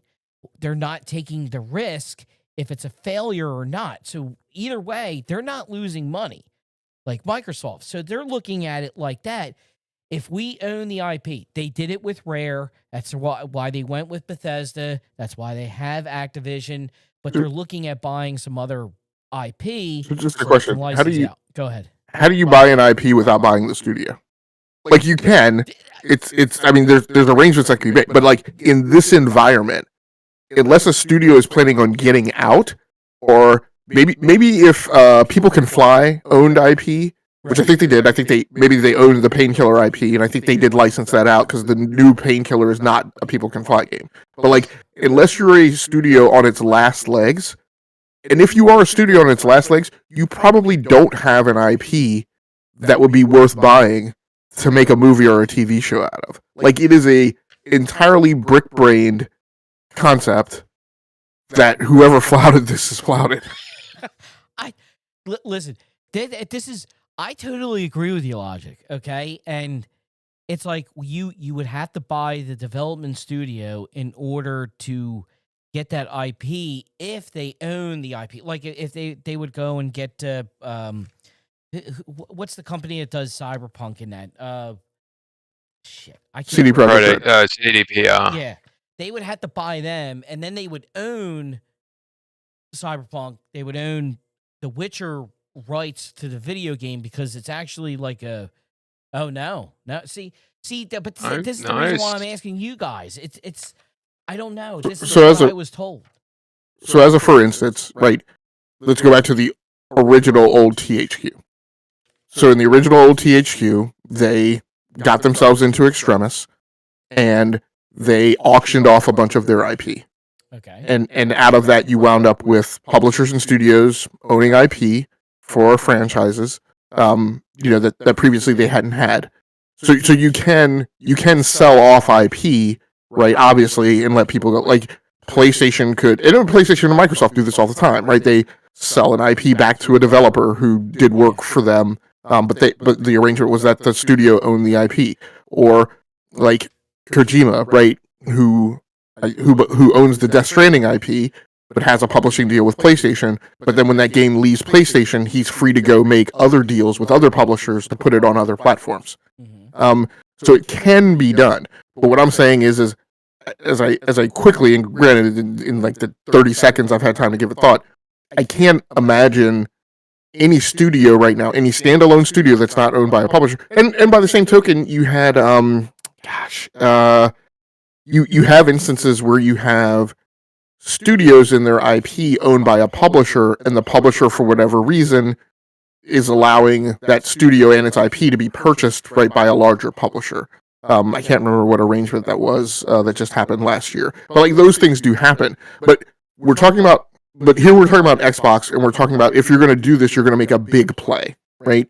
You're not going to do something mamby-pamby, onesie-twosie, right, for pennies. And I don't know of anything like that exists. If you'll let me, I feel very strongly about the stuff that I expect them to actually do instead of this cockamamie idea that maybe you heard on an Xbox podcast. No. This is coming from the gentleman that was here. I'm not going to. Wackadoodle. I put in the WhatsApp. So I'll throw this out, and this will be something good for David to chew on. So in the last week, you had the GLT, right? Spencer, Bond, Booty, plus Nadella out doing this press tour, right? And podcasts and interviews. And one of the things that I want to highlight I'll probably talk about this like over the next week, is it was earnings week for Microsoft this week. Mm-hmm.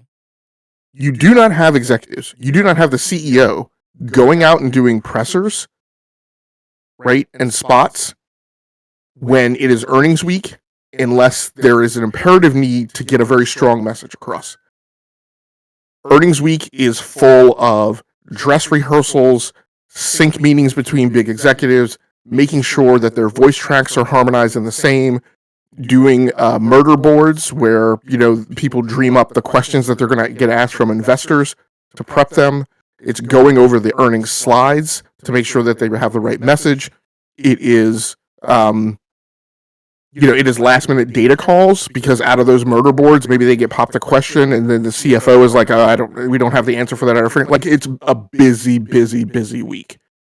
And they stay very late because they still have to do their day job during the day. A lot of these things happen after like 4 p.m.-ish, right? So you're not going to take off and scatter everyone to the winds, right, and have them go out and doing this stuff. Some of them were virtual, but some of them were on site, right? Or they were out at a meeting, or they were out at a conference. They put this message out, right, that, we're up against TikTok and short form video.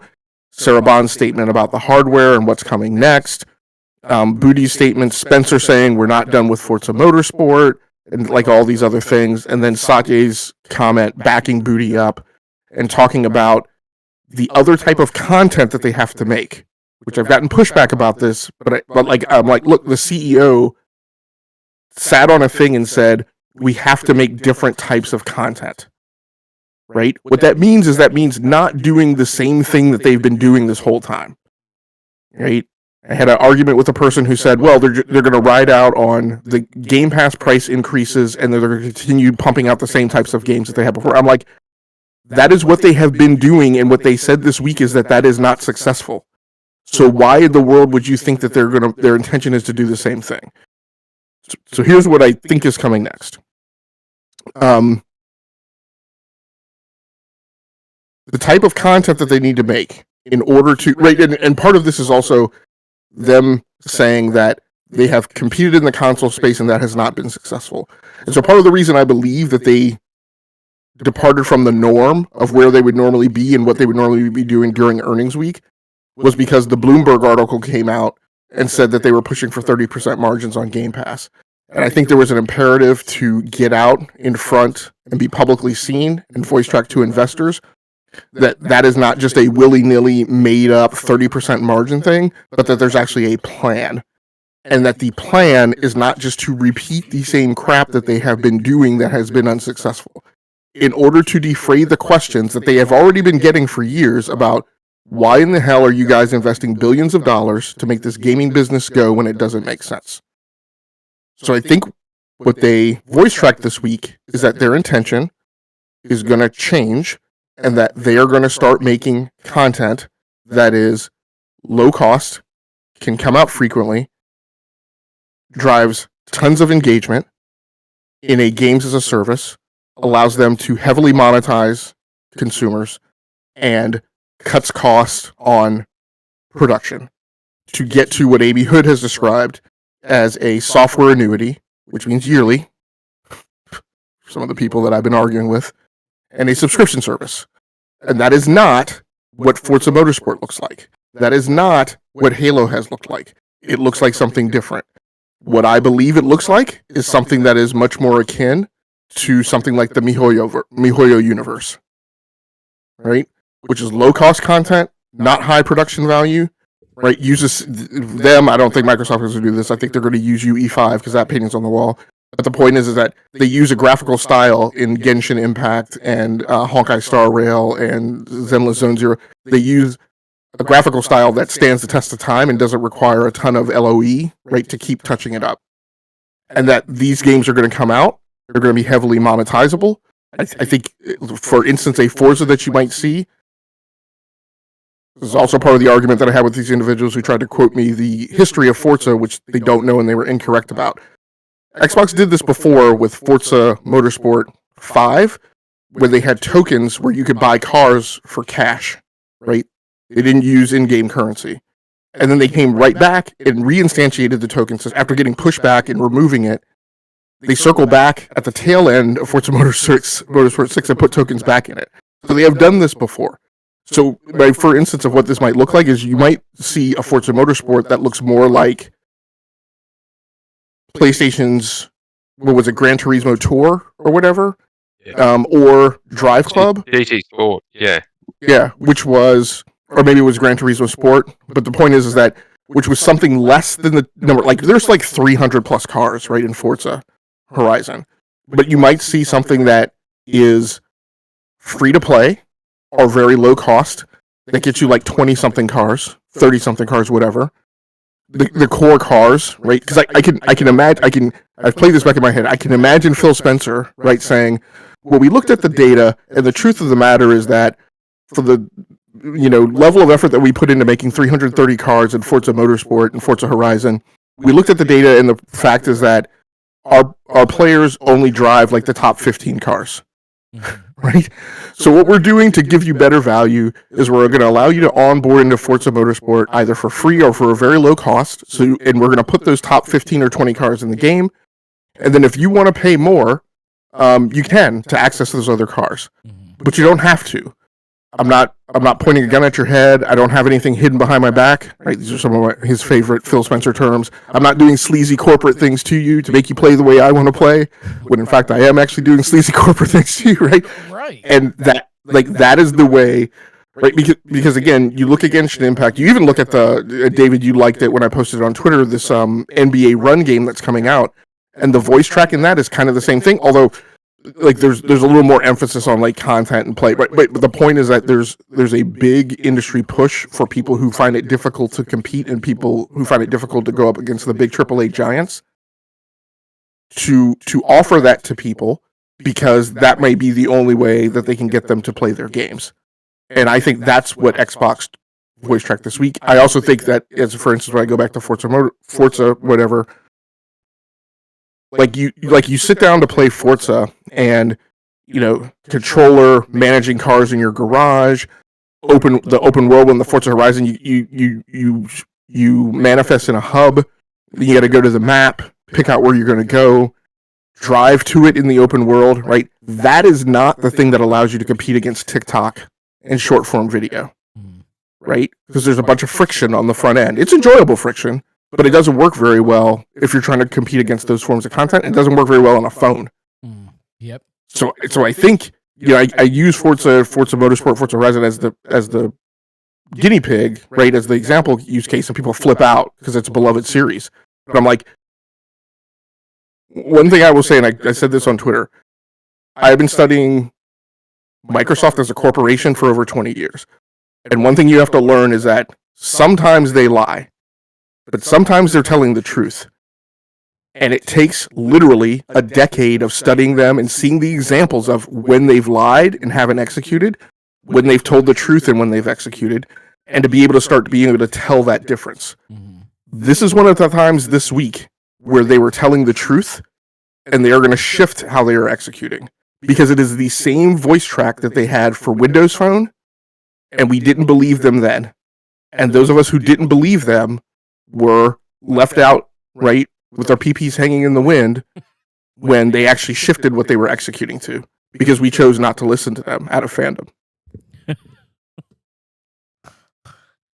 Logiq, you put it in such great terminology. You're not wrong. David. It was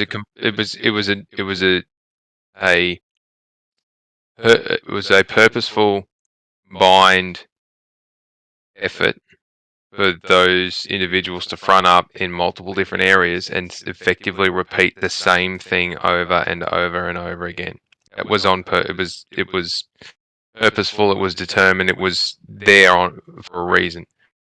And I would struggle to add anything further to it without going down a rabbit hole of a 45-minute TED talk on Microsoft and how to read between the lines and how they talk. But the pathway forward, I think is very much there. And it's not a bad pathway.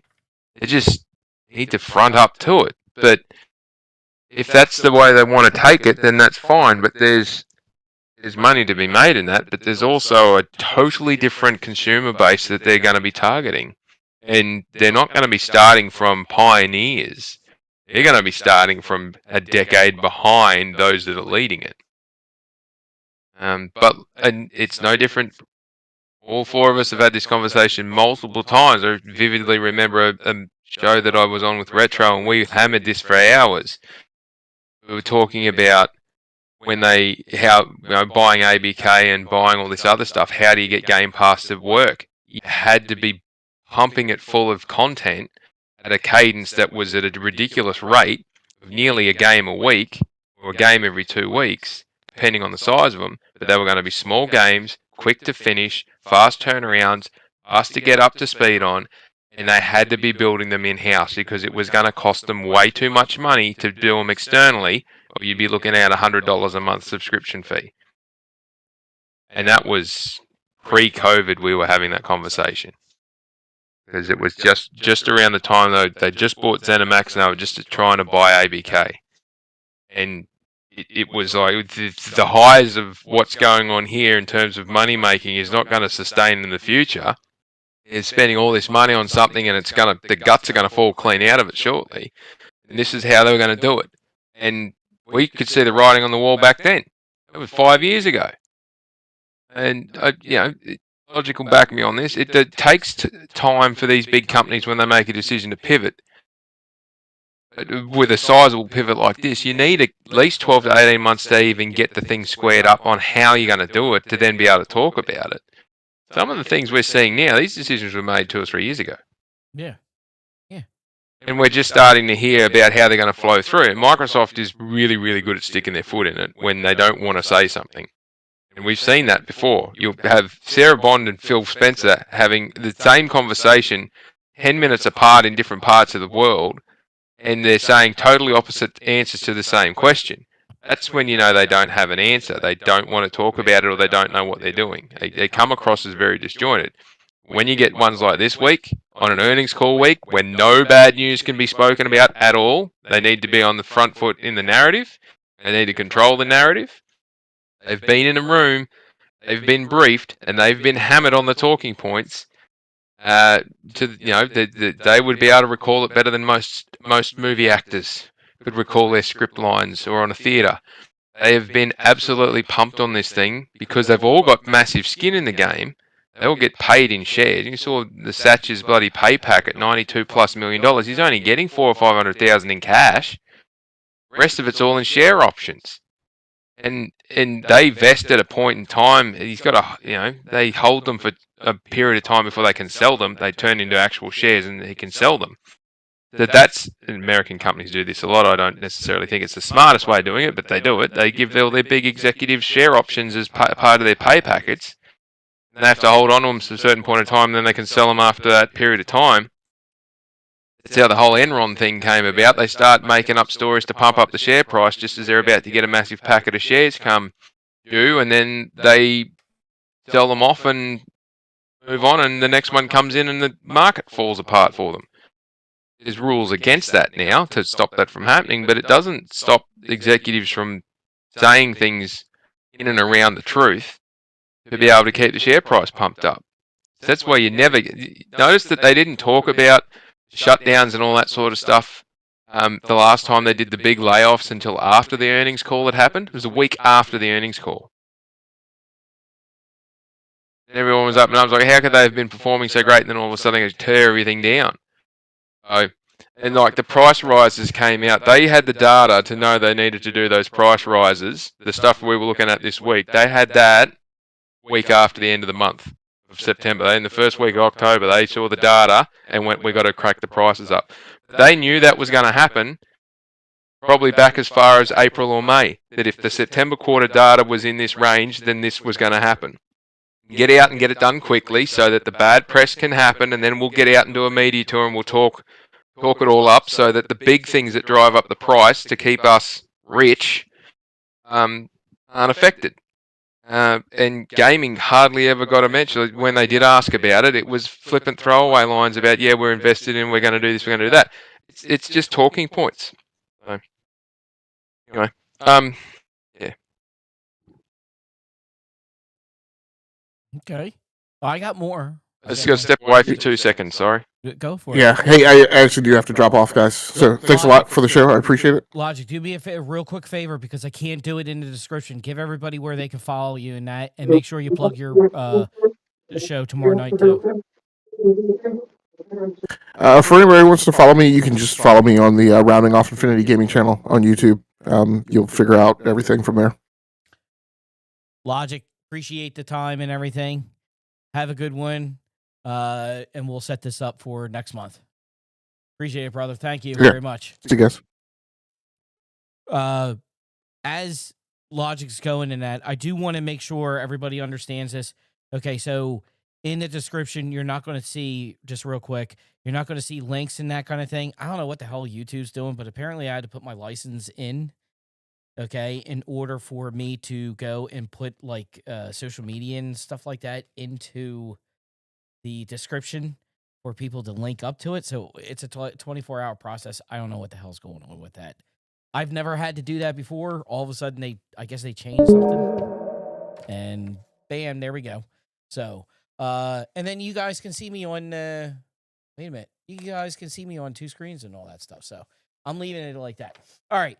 So Retro, real quick, or I shouldn't say real quick, because I really haven't heard much about you. So with everything that I just sat there and said with the future of Xbox and all the mumbo jumbo, the movie studios and everything else, what is your thoughts on this stuff? Right. To be honest with you, I don't know what way they're going to go, man, because they keep changing their fucking minds. So I personally don't see another OEM device coming from them, but that's just my feelings on it, man. They're pivoting away from hardware for a reason. So yeah, that's my only real thoughts, man. I mean, I don't know. It's just a guess. Well, let me throw this out to you. A couple weeks ago. First of all, let me ask you guys: are you guys still good on time for maybe about another 20, 25 more minutes? You guys okay with that? Or? Yeah, good, man. David? Yeah, I gotta finish at the bottom of the hour, mate. All right, so we'll go to 5:30. So we got 20 minutes. So I'm going to throw this out there too, because I got to actually ask David about this. But Retro, you could probably tell me about this too, because I have no idea. A couple weeks ago, I was on Wise Old Gamers show. I was trying to get some information out there and actually trying to talk. If you know Wise Old Gamers show, you can't talk because there's individuals that just won't let you talk. No offense, no disrespect, but I mean, it is disrespectful not letting somebody finish their thoughts and things like that. Just thought I'd say that. Anyway, I sat there and I said, Xbox gamers do not buy games. And I brought this up. Okay? So you guys tell me whether I'm wrong or I'm right. Logiq actually sat there and said it in our DM and that. This is the way it goes. It's simple math. I was also told by Cozy it's simple math. I sat there and said they don't buy games. Why don't they buy games? Or that's basically a lie. So I brought up, okay, Mafia Old Country, 48 to 50% on PlayStation, 35 to 38% on PC, 13 to 15% on Xbox. Jedi Survivor, 82% on PlayStation, 18 on Xbox. Street Fighter 6, 52, PS5, 23 PC, 17 on Xbox, and 7 on PS4. Elden Ring, 43% PC, 36% PlayStation, 21% Xbox. Black Ops 6, 82% on PlayStation. EA's FC 26, 67.5% on PlayStation.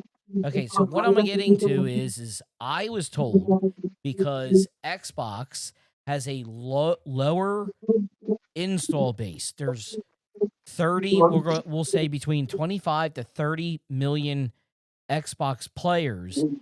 That is the reason why it's not selling as well, because there are more players on PlayStation.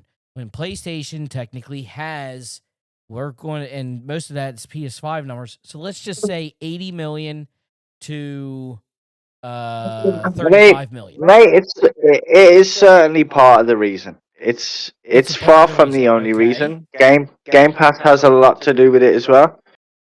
Right. But it's certainly a part of the reason that they have less sales is because they have a smaller install base. But Retro, But then Game Pass then accentuates that and makes it worse because they're then not buying certain games and stuff that they may have bought, you know.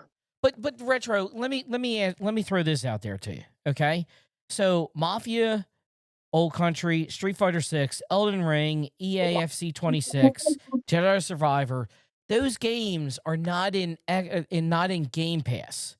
Game Pass, which you've heard the same thing but I've heard. yeah, but you listen to them breakdowns and it sounds about right for their market penetration. Okay, so it does have to do with them only having 25 to 35 million. And don't sit there and say, Like this I guy's sitting said, there at it's 25. not the only reason. But certainly it does form part of it because, like, you know, you're talking almost triple the user base Okay. for PlayStation versus Xbox. But oh, no, wait a minute. So this is where I'm going to ask you, and also David, you just pointed that out. Here's the question I got for you. But doesn't PC have 200 to 300 million? So why is PlayStation outselling? Yeah, PC's but games sell more. that on number PlayStation? for PCs is PCs overall, Uh-huh. rather than PCs that people are actually using to game. Okay. The market for like gaming PCs is smaller than the market that the claim is there. Okay. But that's, I mean, go to Steam surveys and look for yourself. You'll see what systems are capable of running games and the ones not so good. You know, Right. it's the information's there, man. It's there. You just got to look for it. That's exactly what I was going to say. David, I was told this is simple math. It's very simple math for you to figure out. One's higher than the other's lower. So I'm wrong, which I admit I'm wrong about it. Okay. It was simple math. No. This is the thing. You're not wrong. You're not wrong. The fan base is known to buy less games because of Game Pass. It's been proven. Microsoft have talked about it. The developers have talked about it. It is a proven fact that Game Pass has conditioned them to buy less games, and that's just what it is, man. It's and you would expect it to if PlayStation done the same thing. You think Spider-Man would be selling 12 million? Right. No chance. Or however much it sold, I don't know. I haven't kept up with the numbers. But if Sony offered all their games day, I like Gran Turismo. It's at near 15 million. Would you think Gran Turismo would have got that high if it was on the subscription service from day one? No way. I mean, it's coming up to what, 4 years old, 3 or 4 years old, and it's still not on the sub service. So you can tell what. I don't think Gran Turismo 7 It'll never. or Gran Turismo Sport will ever go into that sub-service. There's no chance. It makes them too much money, man. It is literally it's their flagship title. Yeah, and you don't need That's their games as a service template. Yep.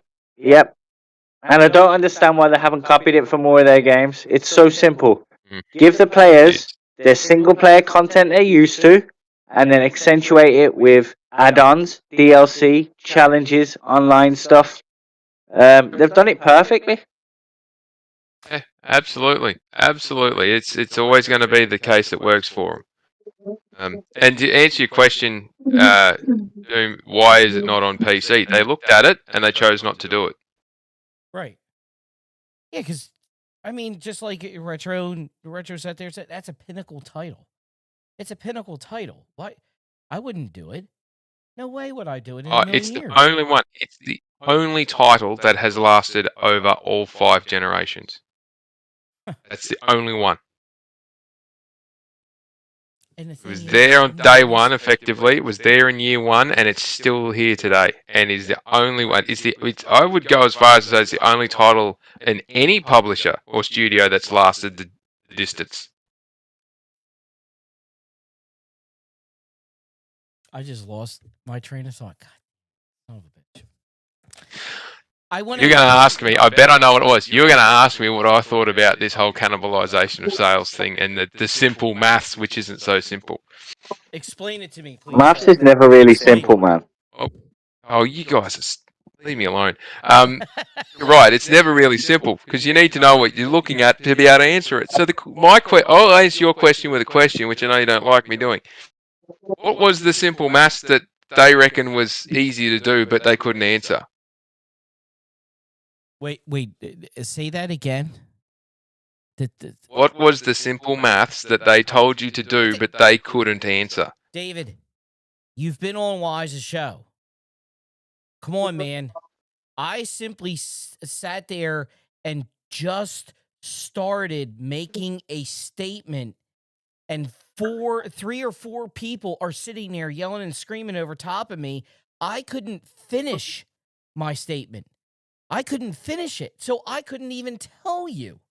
Listen, I got into a discussion with Supa because I sat there and said, Cozy has brought up that PlayStation or Sony does not make the profits that Nintendo does.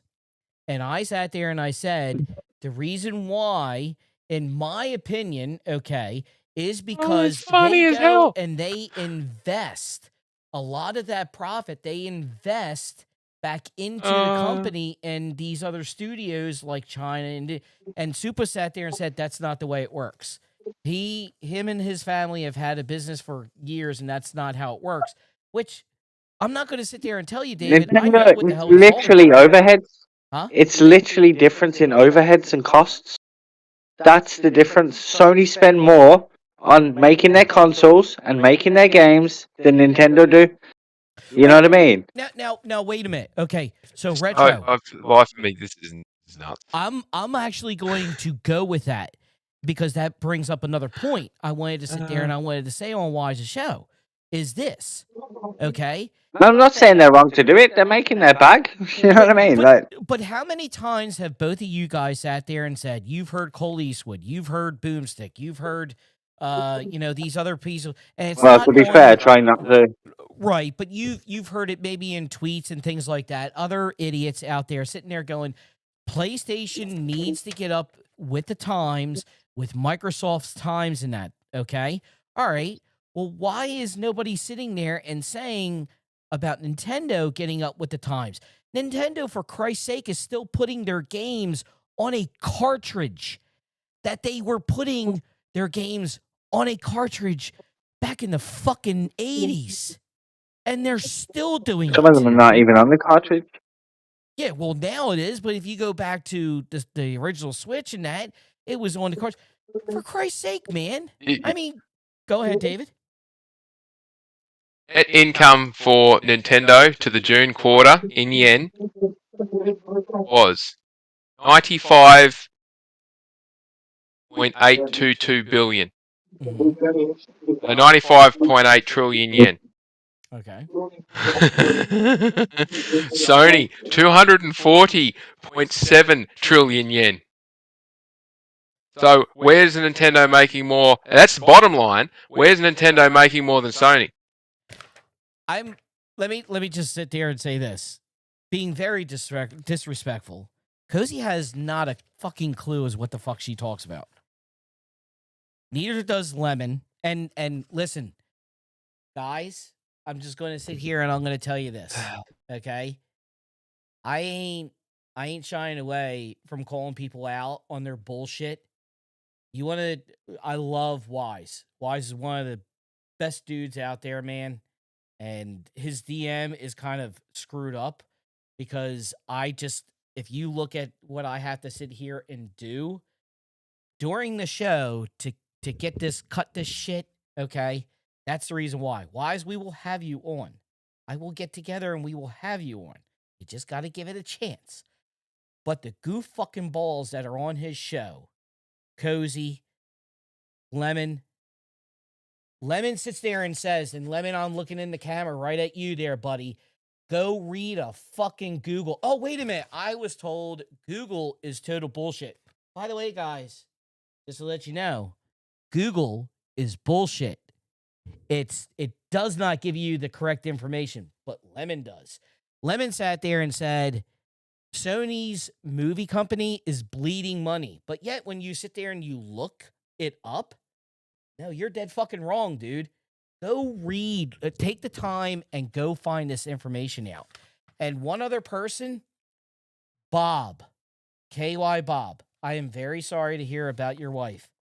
But Bob, do everybody a favor. Shut up and stop talking because you don't have a fucking clue as what you're talking about either, dude. As these shows go on, I'm calling you fuckers out. And guess what? I'm going to be making sure I call you out. And it's not going to be with these guys. It's going to be, just me sitting there and giving you the correct information on it. Stop talking. You're not doing yourself any favors. Anyway, we got about 7 minutes before 5:30. Let me get to this real quick. So, David, I don't know why you're laughing, but stop laughing. I decided to go and have a look at the top end operating profit, Nintendo and PlayStation, specifically PlayStation, because it was Nintendo and Sony before. And with just looking at gaming, PlayStation 148 billion yen, Nintendo 56 billion yen. It's only 3 times as much. There you go. PlayStation makes 3 times as much as Nintendo's entire operating. I read simple maths. When I went to school, simple maths. But no, wait a minute. I was told simple math when it came to what I was sitting there telling you about why Xbox guys don't buy games, and that's simple math too. They buy. So look, this is the stupid thing about it. They buy something because they make it $5 billion in subscription service revenue in a $25 billion year, and then $4 billion. There would have been, I think it was $500 million generated from console sales. So there's 19 point something billion dollars worth of revenue coming in from games selling somewhere. But if 80% on average, as a mean, 80% of the games revenue coming in for games sold aren't on that platform, then your simple maths is 20% of 18 billion is how much money was generated on an Xbox platform.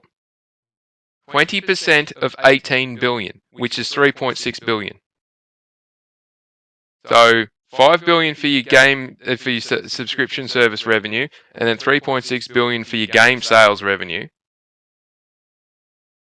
8.8 billion, and then add another $500 million on for your hardware. So 9 out of $25 billion is generated in their platform. It's not chump change, but it's not exactly setting the world on fire, is it? Right. Well, there's your simple maths. This is the reason why I come and talk to you, gentlemen. And this is the reason why you sit there in our app and you go, why do you keep bothering me with dumb ass questions? I mean, for Christ's sake, David, I sat there and told you, Bob sat there and said that Xbox is already at the 30% last week. Not. And people are like, where are you coming up with that number again? What? They're not. And it's not difficult to tell. Again, if we want to talk about simple maths, if the more personal computing operating income is at 30%, that's fine, but that's not driven by Xbox. Right. Xbox generated less than half, about 40% of the revenue in that segment. So the other ones that had massive increases are generating more than Xbox in that segment. They're contributing to that large margin because they are zero cost inputs. But if Xbox itself has to get to 30%, not more personal computing, Xbox itself has to get to 30% and it's currently running at 11. There you go, people. Bob, it's simple math, bro. It's simple math. Mm-hmm. It's not, the thing is people come to these shows. They're looking for information in that. This is the reason why we're not putting out bullshit. These are coming from people that the statements that you're hearing, it's coming from people. This is their livelihood, their job to know this shit. Stop listening to people that work in a factory, stripping wire all day. No offense. Yeah. Let's end this way. Go ahead, David. We've had 4 quarters that have been comparable since they bought ABK without having to do too much other than look at their information and do a simple calculation. Has it gone up or down compared to the prior year? And over those 4 quarters of comparability, they have increased the growth year on year. Combined across those 4 quarters, they have added $140 million compared to that's how much it's gone up and down in terms of dollar value. 140 million. Oh, wow. Increase. Why would you spend billions of dollars investing in something that's growing, that's not growing revenue? Right. Yeah, it just and you were sitting there saying, don't they want to be where Azure, Windows, they want to have Xbox around? Because what was it was like was it Azure's like a little, they're 40, close to 50% or something like that, and then Windows is around, but it's Xbox. Yeah. So the product. Yeah. So there are 3 segments. Productivity and business is operating at over 60% operating income percent, operating margin over 60%. Intelligent cloud is operating at 44%. Right. More personal computing is operating at 30%, but that's where it's got LinkedIn and advertising and all that sort of stuff, which is... That's what I was going to get at, because I think I'm reading... I read the same chart that you... Because I'm sitting there, I'm like, wow, holy shit. And then it's like, oh, wait a minute. All this other stuff is like locked in with each other and all that. Yep. But... LinkedIn is only... Well, it's $800 million on average in a quarter. It's less than $1 billion behind gaming now. It's growing faster. There's growth in LinkedIn. There's growth in advertising. There's growth in the Windows devices, search and advertising. Like, they are catching up to gaming, and they spent $80 billion to get gaming to be five and a bit billion a quarter. And it's growing. It's not growing. Stagnated. It's gone backwards. And it's losing ground big time to the big 2. And the big 2 have got massive margins. And even these other ones, so LinkedIn and Windows, search and use advertising and consumer products, dynamic products and enterprise and all that, they are operating in the 25 to 35% margin range because they're leveraging off low inputs. Mm-hmm. Not great.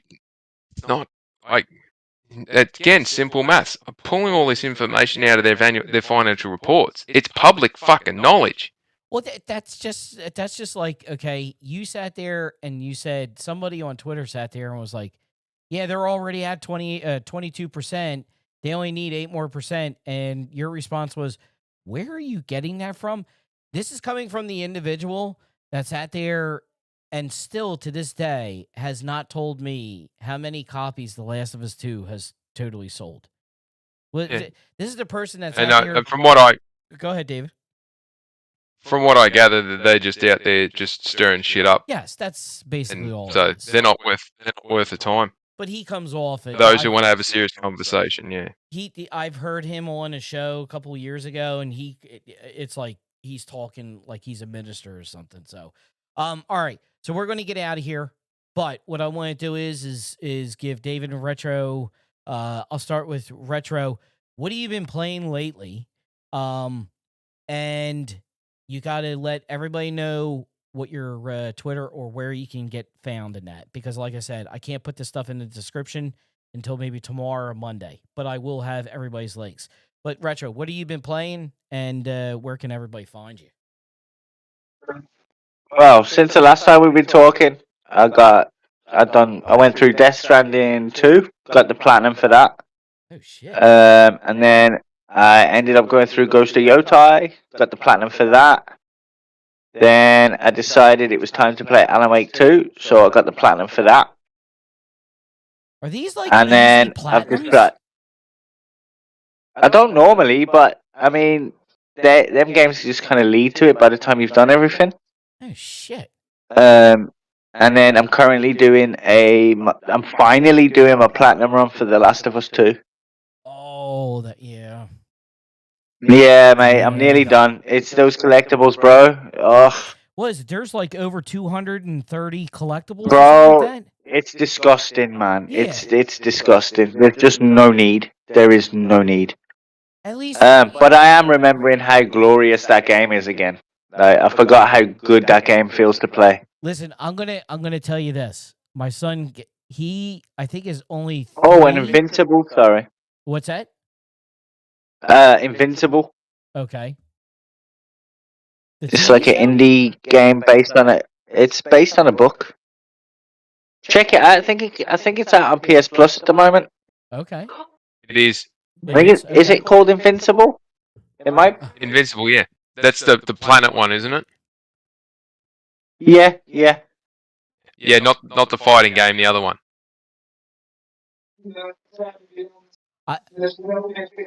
There's a fighting game called The Invincibles. You wait until December when we're going to spend some time on the stuff that I'm going to platinum, and I know for a fact, David, you're going to be like, oh, really? Oh, okay. Because there are some games that you've already sat there and played, and just to be a stalker type, yes, I have stalked your profile, okay, on PSN, just like Retros, okay? Don't ever give me your gamer tag because I stalk your fucking your profiles. And I looked at some of the games, I'm like, oh, wait a minute. Oh, yeah, okay. But I mean, keep it public for a reason, like. no, I know you guys don't give two shits. I just sit there as like, oh, okay, you know what? I want to check that out. You know, if there's something I want to check out, I'm going to come to you guys. So, but we're going to do that. That was going to be a December thing. Retro, where can everybody find you? Twitter is about the only place other than your shows, really. So XTSX Retro. Like I said, everybody's yeah. Everybody's Twitter, wherever, whatever shows, that kind of thing, it'll be in either tomorrow or Monday. Oh, and it's the same tag for my PSN. If anyone wants to add me to PSN, I don't mind. Yeah, look, if you have me, look me up, or if you have David, look him up. And Retro, we're all friends on PlayStation and all that. So, Josh, I went to do the Until Dawn Platinum, and it frustrated the life out of me, bro. So good luck with that, because one mistake can fuck your whole run up. So yeah. I heard. It's a tough one. It's a tough one. I did try. Yeah, it's supposed to be but one it of the frustrated the hell ones. out of me. So good luck. It's supposed to be one of the easiest ones, is what I keep getting told. It's easy. Yeah, but don't you have to play? When you know what you're different doing, times? it is. No, you can do it in one run. Oh, you can? I believe. Yeah, I believe you can do it in one run. Oh shit. You can, but should you? No, because like I said, that's what stopped me from getting it. It's so frustrating. I figured that, but that is one of the games I will be doing next year. David, what you been playing lately, and where can everybody find you? Oh, well, for starters, you can find me at Forky87 on Twitter. You can also find me poking around a few different podcasts. A quick shout out: I did one with Thrifty this week, I think. I was on Will and Nelson's show. Managed to get some time on a Monday to jump in with them. And I did a recording this morning with Calyrex for one of his Extinction Level Gaming shows, and great to be back amongst friends on this one. So you can find me poking around a few different places, Brap, Mooch, a couple of others when they reach out. And yeah, in terms of playing, I have been, I got the platinum on, what did I get the platinum on? Spider-Man 2018. And I'm working through the DLCs on that at the moment, doing some trophy hunting. I've been because they're bite-sized bits. You must. If ever I was going to do a live stream of a game that was going to get millions of views for hissy fits and controller tantrums, that was the game. Because the combat in Spider-Man sucks. Yes, I know. It sucks. Especially with the challenges. Sucks so bad. I've said this very publicly. It sucks so bad that if that's the combat they've got in Wolverine, I'm not buying Wolverine. I can't stand it. It's QTE crap. They missed a beat. And the problem is because I'm so used to playing Batman Arkham and Yakuza games and that where you can literally just work around and beat the snot out of people around you and you don't have to worry about using your gadgets and shit all the time. It took me forever to get used to doing that, and it forces you to use the gadgets, and I don't like it. And the way that the dodge button works and the perfect dodge stuff, it irritates the shit out of me. Because you're in the middle of a combo, you can't. You've got to dodge. You can't keep going and try and fight your way. Anyway, I've played a lot of games this year, and a lot of them I have not liked the combat in at all. And it's really starting to be must be a me thing, not a them thing. But no, I'm right there with you, David. Because listen, Spider-Man 2018, when I played that in, I think it was 2020 when we were on COVID, I went and took my controller, the one that I truly loved. It was the Midnight Blue, and I threw it against the concrete floor because that game pissed me off so much. I'm like, son of a bitch. Yes. Yep. I know exactly what you're talking about. Exactly. And all the conversations I've had with people either love the combat or they hate the combat. There's no in between. And admittedly, the storytelling pissed me off as well. Wife will attest to this. I got to the end part, got through the end scenes, credits start rolling, and she's just, what the fuck was that coming out of me? What's wrong? I'm like, they set this up so well and the payoff was rubbish. What the fuck? And I was just like pissed. Like they did such a great job in the story writing to give 30 seconds to close out the two main parts of the story. Yeah. And that was it. I was like, what the hell is this crap? I actually enjoyed, and Wooly disagrees with this, but I actually enjoyed the story more in part 2 than I did 1. It'd bloody well want to be, because I'm telling you, that was the Aunt May stuff aside, and that was pathetic. That could have been so much better. The Aunt May stuff aside, the amount of slow burn they spent with MJ, and the on and off and on and off, and that was the ending. I was filthy about that. That could have been so much more. That was a big gateway into so many different things. And then the DLC doesn't tie into it. It doesn't. That none of the DLC works off that at all. And it's just like, so anyway. They could have taken the DLC and put it together and actually made another game like Miles Morales or something like that and sold it. But they could have, but I like the way that they did the DLCs. There's 3 DLCs. They tie in as a continuation in a series, and they don't detract from the main game, and they don't require you to have finished the main game to be able to do them. However, the fact that they came out after you should have finished the main game, and the notion around that is that they should have continued on, and that's the piece, particularly around the MJ dynamic, that pissed me off. And Miles is constantly ringing you all the fucking times. Like, come on. Some kind of filler, maybe, or something like that. But anyway, okay. So I've done that, and I've got Platinum and Death Stranding, and I have been doing not much else because it's been my busy time of year. Oh, okay.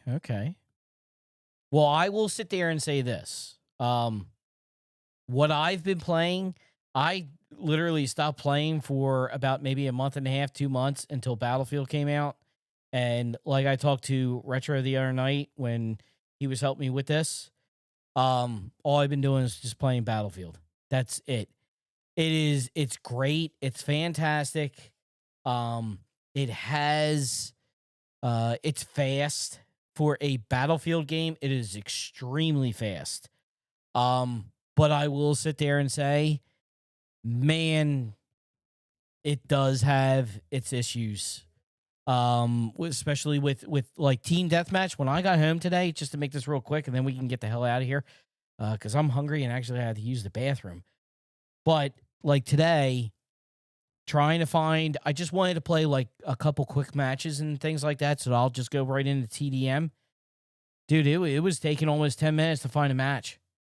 I don't know what was going on, but before that, maybe 10 to 15 seconds to find a match. Today it was almost 10 minutes. And you would have 5 or 6 people in there, and then they would load up with bots, but the game just never wanted to start. So I don't know about that. And then one last thing, they got to get people that are way better at making TDM maps. And the spawn system is outrageously broke. I don't know how many times this morning I got killed. I'm sitting there and I literally spawn, and not even a second goes by, I get shot because the enemy's spawning behind me because their spawn points are just so broken. But otherwise, it's a great game. That's about it.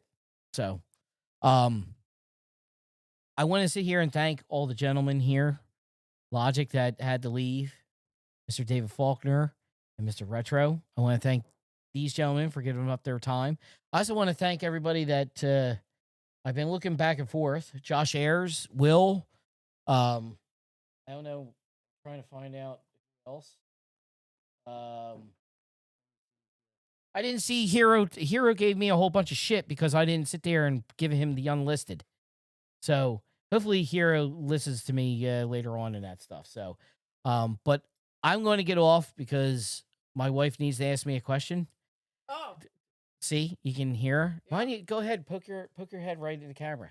Oh, David sat there and said, David, her costume was technically a one-night stand. If you get that, don't hit me. Don't hit me. I thought it was brilliant. I really did. See, he's sitting there saying it was brilliant. She said, thank you. Thank you. Huh? David. Right there. And then Retro's down here. But that, like I said, guys, it'll be November, I think it's 22nd or something like that. Can you stop doing that? Stop. Will be the next show. I'm going to go over a whole bunch of stuff after we get done after the new year and that, just to make sure everybody got it clear in that. But everybody, thank you very much for joining us. We getting out of here. Do you hear this? My wife is calling you cute, David, in front of my goddamn face. This man is huge because he's a big rugby player. Yes, he could probably... He got big quads. He got probably... Yeah, his legs are probably as big as me. But... Get the fuck out of here. Honey, I gotta go watch... I'm down. Okay. What are you gonna be doing? She wants your attention. That's why she's doing it. Okay, guys. We're going to get out of here. She wants your attention. That's why she's doing it. Thanks, everybody, for joining us. We going. Let me see if I can turn this